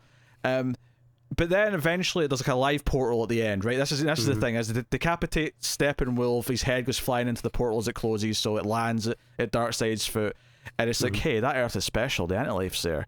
He's like, we shall do this the old way, and he walks away with granny goodness, which again, it feels like a bit of fan service. I mean, at least at the time, I get that it was genuine sequel bait in the sense that it wasn't just bait, it was, no, we are genuinely going to make the second one, and then of course that changed at some point, but at least when it was put in there, they were planning on immediately paying it off in the next one, so. Yeah. And then earlier on, when they're resurrecting Superman, right before Cyborg says go, he has that vision, I guess in the same sort of way that Batman has his, where he sees Darkseid just killing everyone, Just Wonder Woman dead, Aquaman dead, everyone dead. There's a dead Green Lantern. They killed off a Green Lantern before they introduced a Green Lantern. It was Kilowog. You can tell it's Kilowog. That was Kilowog? Yeah. Ugh, I don't want to rewatch this movie. Don't make me do that. I remember thinking that's Kilowog. It at least looked like Kilowog to me. All right, well, I'll take your word for it, and I will give it would it shock you that point. Snyder will take a beloved character from a comic property and kill them without even introducing them? Does that sound familiar? Jimmy Olsen. Yeah, I was hoping. Like, yeah, you know what? I'd forgotten to talk about that. So I'm glad you brought it up because it was there. And like, again, so you're going to have them have prophecies of both Darkseid's invasion and this apocalyptic future. Like, you're doing the we see the future teased twice for two different things. And of course. I just like why do it for both? It just feels like you're cannibalizing your own plot mechanics. However, that I almost guarantee that was not like something added in reshoots. I think that was in the originals because in the theatrical cut, when he's given the countdown to Barry, they have him go on 1. So he goes 5, 4, 3, 2, 1, vroom. Whereas in the Snyder cut, it's 5, 4, 3, 2, 1. Then he has the vision, and then they say go. So they cut it beforehand, just so they're like, we don't have to deal with the fact that he didn't actually say go. He ran at 1. So that's just that's a good change. Good job, Whedon. That's the thing. I think at least the intent behind a decent amount of the changes, I understand what they were trying to accomplish and what they were trying to add to the movie. And people make fun of the family, but honestly, I think the family, at least the idea of having this family that needed to be saved, was a good idea. Like, yeah, I think Whedon knows there needs to be a human stake in things. Yeah, it makes sense. But there are certain things I didn't get, like the scene where Diana first comes across Cyborg, the meeting in person. Yes. In the Snyder cut, he flies in around a building, lands, and then starts talking. In the theatrical cut, he just walks in from a side alley, just from off camera. That's a bit weird. And I'm like, why?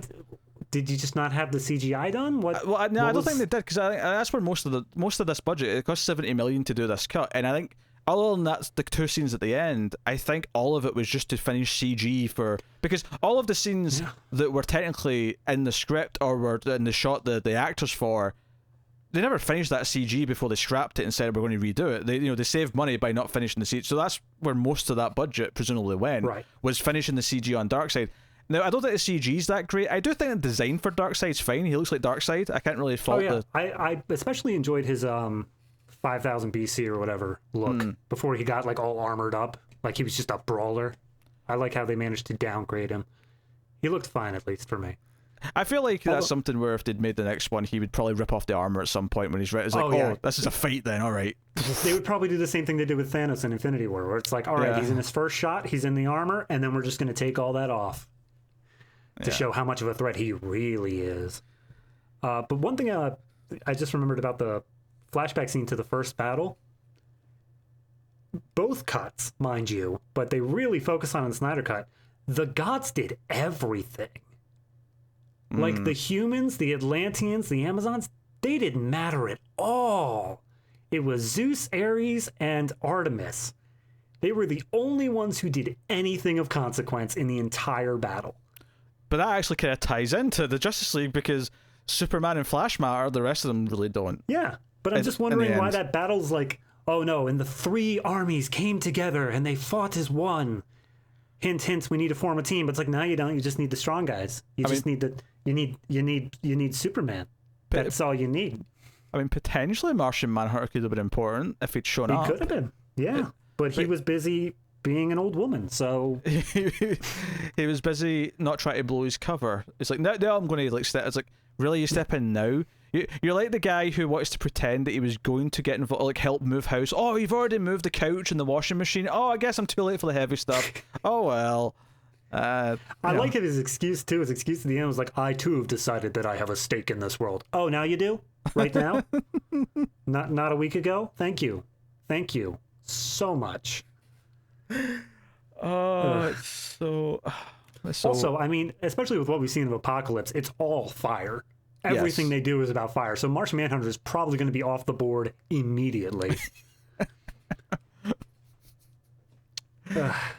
Oh dear. There's no part in this movie that felt like no. We had to make the Snyder cut so that we had this scene. Yes. No, none of this justified it. No, I mean, people really wanted to see what his vision was. At least it's there for curiosity's sake. Yeah, and that was my morbid curiosity. Okay, he did this. I mean, I was it was kind of like I did. Obviously, I rolled my eyes. I probably ranted. I'm sure I ranted on a video at some point where, when they announced they were going to do it, and it was like, it felt like they caved. It felt like they caved to an audience that wouldn't shut up about something. Yeah. And there is the concern that once you cave once, then they're going to expect you to cave again, so they're going to keep trying. And obviously, I do love the jokes of like people saying, I saw today that there's apparently a hard R rating of Mrs. Doubtfire because Robin Williams I saw that as well. He improvs so much on set that there's a hard R rating because of his just improvisational comedy. That people are like, hey, release the R-rated Doubtfire cut. And don't get me wrong, I'm a little curious. I mean, from my perspective, I'm fine with if the studio wants to meddle and they want to get involved and mess with a vision, then make a theatrical cut and then make a director's cut if it's nothing too big. Snyder cut was too big. But if it's, the director's cut of like Blade Runner, fine. Like, that's good that we have both. It's good that we got theatrical cut. It's better that we got the director's version. And several other sci-fi staples as well. But the point being, that's only if the person involved wants to make it. This is just someone saying like, oh, a hard R version exists. Well, does anybody want to make that who was involved? Hey, I'll make it. Give me the footage. Give me all the dailies. Give me the footage. I mean, that's another thing we could do. Just crowdsource out this stuff. Once the movie has made all the money it's ever going to make, just release the footage into the wild and say, all right, here you go, make whatever you want. I mean, even in the wild, just have someone volunteer to just do it themselves and just hire them. And not even necessarily pay them, just be like, hey, okay, obviously you can't leak this and we have to release it and make money off of it when you're done, but if you want to assemble the cut. Who was the guy? He was the star of That 70s Show, Eric. He's a big Star Wars fan. Apparently, he did like a really great cut of like the entire prequel trilogy, all just down into one movie or something similar. Oh, okay. And that sounds like the sort of thing where it is just a dedicated fan who does the thing. Mind you, Disney was never going to release it because, of course, yes, Disney. But that's the sort of thing where it is exactly what you're saying. Just someone who volunteers and has the capabilities, has the experience to do it. I'm always going to be for director's cuts if the director themselves feels that their vision was tampered with. Yes. They're not proud of the film that was released. And Zack Snyder, at a certain point, obviously was up for doing that, and that's fine. Obviously, the weird thing here is that there was so much CG that wasn't done that it was such a, doing an alternate cut of a movie shouldn't actually cost that much. It should just be a simple case of, the edit time, maybe a little bit of like maybe additional music recording, perhaps something like that. Unless the theatrical release is like barely over an hour long, there should never be any reason for a director's cut to double the length of a movie. Hey, some director's cuts even get shorter, depending. Yeah, it does happen. So I'm not mad that it exists. I'm kind of mad that the reason why it exists is because the fan base just wouldn't shut up about it. And I admit, a little bit of this is subjective, and it's really just a bit of bias, because ultimately I hate his vision of these characters. So part of me kind of enjoyed that his Justice League just didn't exist. Like, part of me kind of appreciated that. And I admit that. I admit I'm being a little vindictive about that, because I despise Zack Snyder's filmography. I think he's a terrible filmmaker who doesn't understand how we connect to characters. Watching the Dawn of the Dead remake, the reason why I'm bringing that up a lot is because I watched it relatively recently for streams, as well as watching other people analyze it, and like the amount of slow motion in that, there's so much slow motion in this. Like, I truly believe if you played all the slow motion stuff in this at regular speed, you'd probably cut out at least an hour of runtime. I don't doubt it. Because keep in mind, not all slow motion is equal. Some slow motion is half speed. Some slow motion in this is like an eighth of the speed. Very quickly you condense a lot of it. Like we said, almost every single scene. The scene with like the Icelandic singing. The scene with all. There was the scene of the hostage scene with Wonder Woman. This one stood out to me because She leapt through the ceiling, way high up in the air, and everything went really slow-mo for a really long time as she threw the briefcase up and it exploded. In the theatrical cut, she leaps up to the top floor, not through the roof, just to the top floor.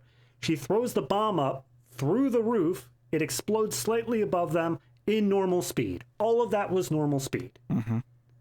So that didn't change the plot. That changed nothing about how the scene was paced, except to make it longer. There was no, like, if a bomb exploding, you stretch it out by longer, it's still a bomb exploding. It doesn't matter how long you make it take getting up there. And the end of the that sequence as well, that was another example of excessive force for something that, like, Wonder Woman, clanks her bracelets together and blows out the entire floor. Like, there's a big hole in the wall, there's debris everywhere, and I'm like, it was one guy, at this point it was one guy with like a gun, like, and you an empty gun. And you showed the entire, for the first half of the sequence, when you were taking out multiple gunmen with ease, that it didn't require to take out the entire floor with all the child hostages behind you, might I add. So it's another example of doing the thing that to Snyder looks cool. This is what, like, between his nihilism and between like stuff like this, he is what a 12-year-old thinks is dark and deep and cool, and that is what he makes, is what his 12-year-old him thinks is cool. Yeah. And I mean, if that's the audience he's going for, then great. But that's the problem, though, is that the audience who loves it will claim that it's a mature film, and we don't get it because we want kiddie things. And yeah, see, I think that's just the difference between. It's like mature humor. Mature humor can mean like something that's actually mature, or fart jokes. Like, depending on who's saying it, they can mean the same thing. This is the problem of like, oh no, I make gritty films. Okay, well, like, is it like gritty for a reason, or is it just edgy for no reason? And more often than not, it's edgy for no reason. Certainly with Snyder. Yeah. Yeah, this film says so little in 4 hours that it is baffling. It says the exact same amount that it said in 2 hours. It did, yeah. That's the funny thing about it, is with all the little changes and all the little things that arguably in some ways are improvements, in some ways I do think some of the changes were better. Ultimately, it says mostly the same thing, but it takes 4 hours to do it.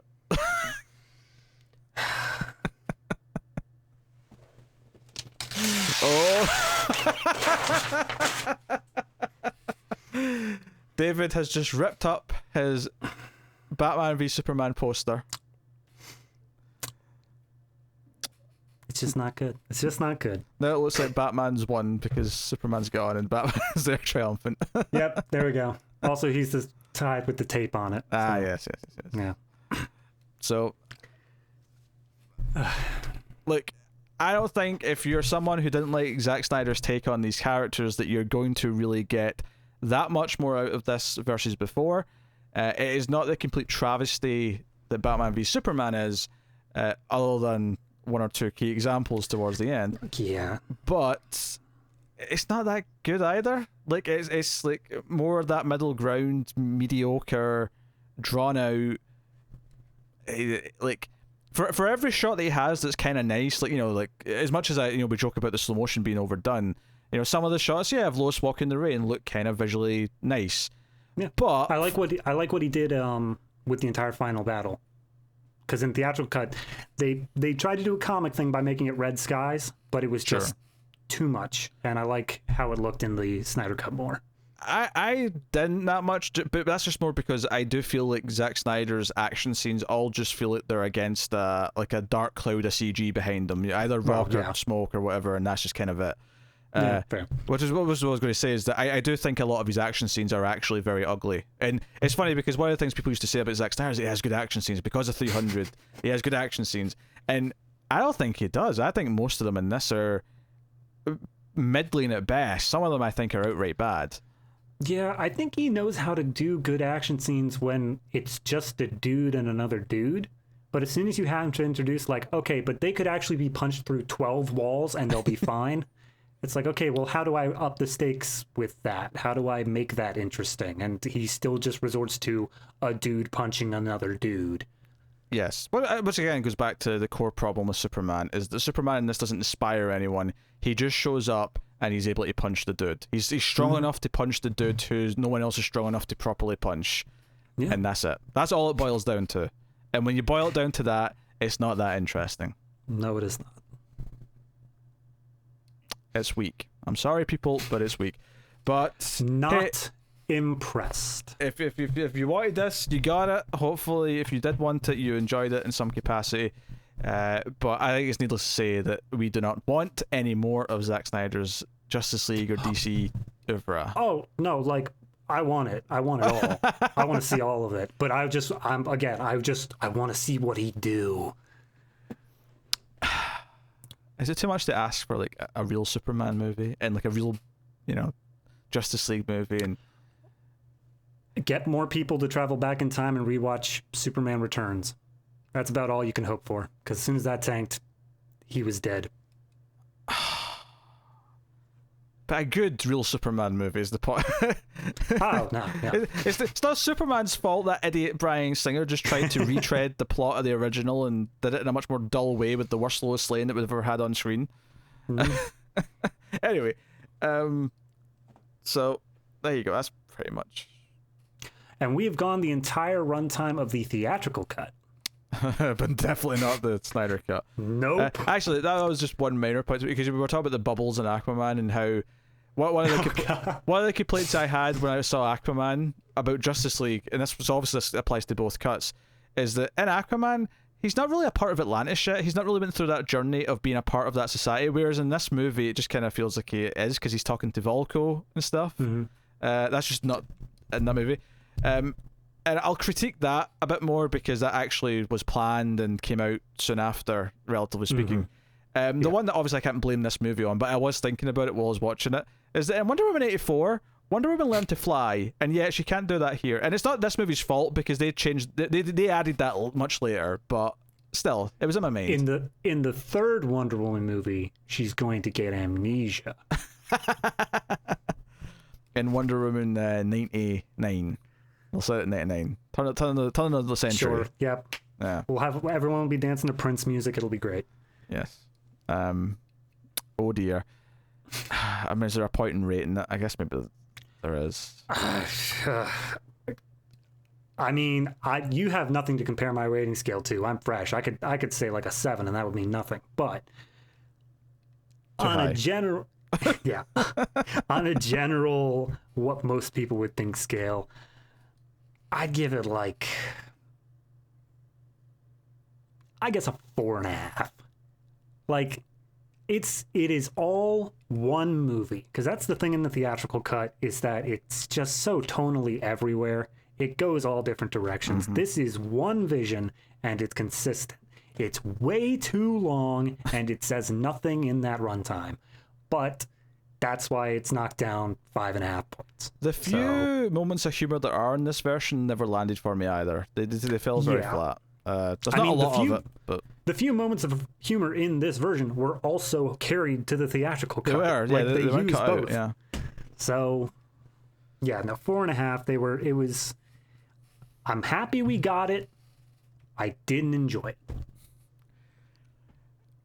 Yeah, it's weird because, like I said, I think I gave the theatrical a 6 at the time. I was being too generous because it's definitely more of a mess than that. This version is kind of weird because while I do think there's improvements in that, it does feel coherent and it has one consistent tone, and there's these other things that are obviously objectively better about it. The fact that there was no attempt to try and show the inspiration of these characters or the inspiration of Superman in the world and why it's important that he comes back. That's not Flash, while he was grave robbing Superman, said he was my hero. Yes, that's true. That's the one thing. Inspiration. Because that's who we did it from. We did it from Flash, not anyone else.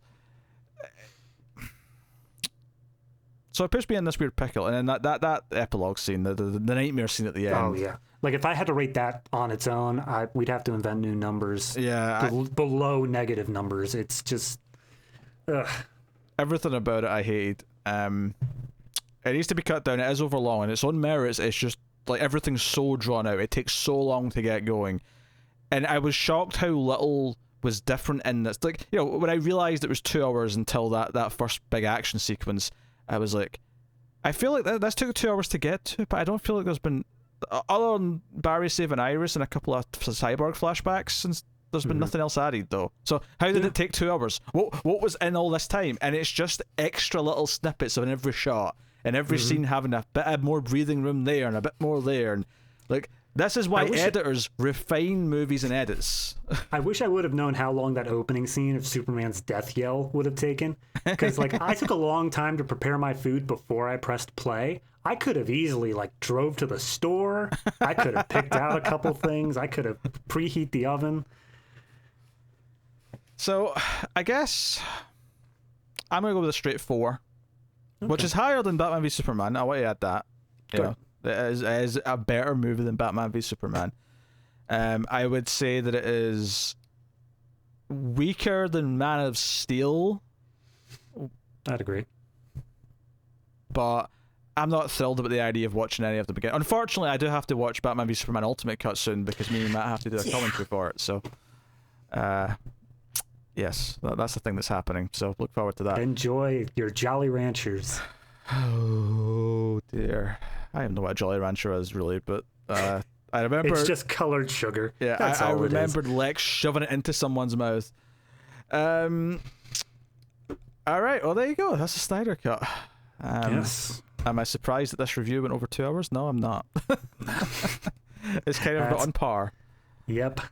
So, yes, thank you for joining us. You know, Mail Fuzz TV, of course. We do weekly DC Comics podcast called Comics in the Multiverse. Myself, Connor, and Matt. We talk about the new DC books. David is actually an avid listener of said show, which is why he guested here, because Matt and Connor both, for some reason, refused to talk about it.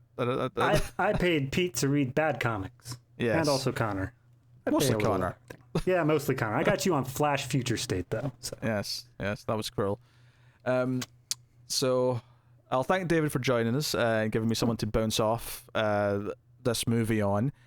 You know, this was a while coming, and I hope it was at least somewhat coherent, and we didn't just talk about the problems that were already problems in Justice League, because I think we mostly kept it on what's different and what the Snyder Cut itself is doing, and hopefully that is consistent throughout. But okay, you can of course support everything we do at patreon.com/mailfuzztv for as little as $1 per month.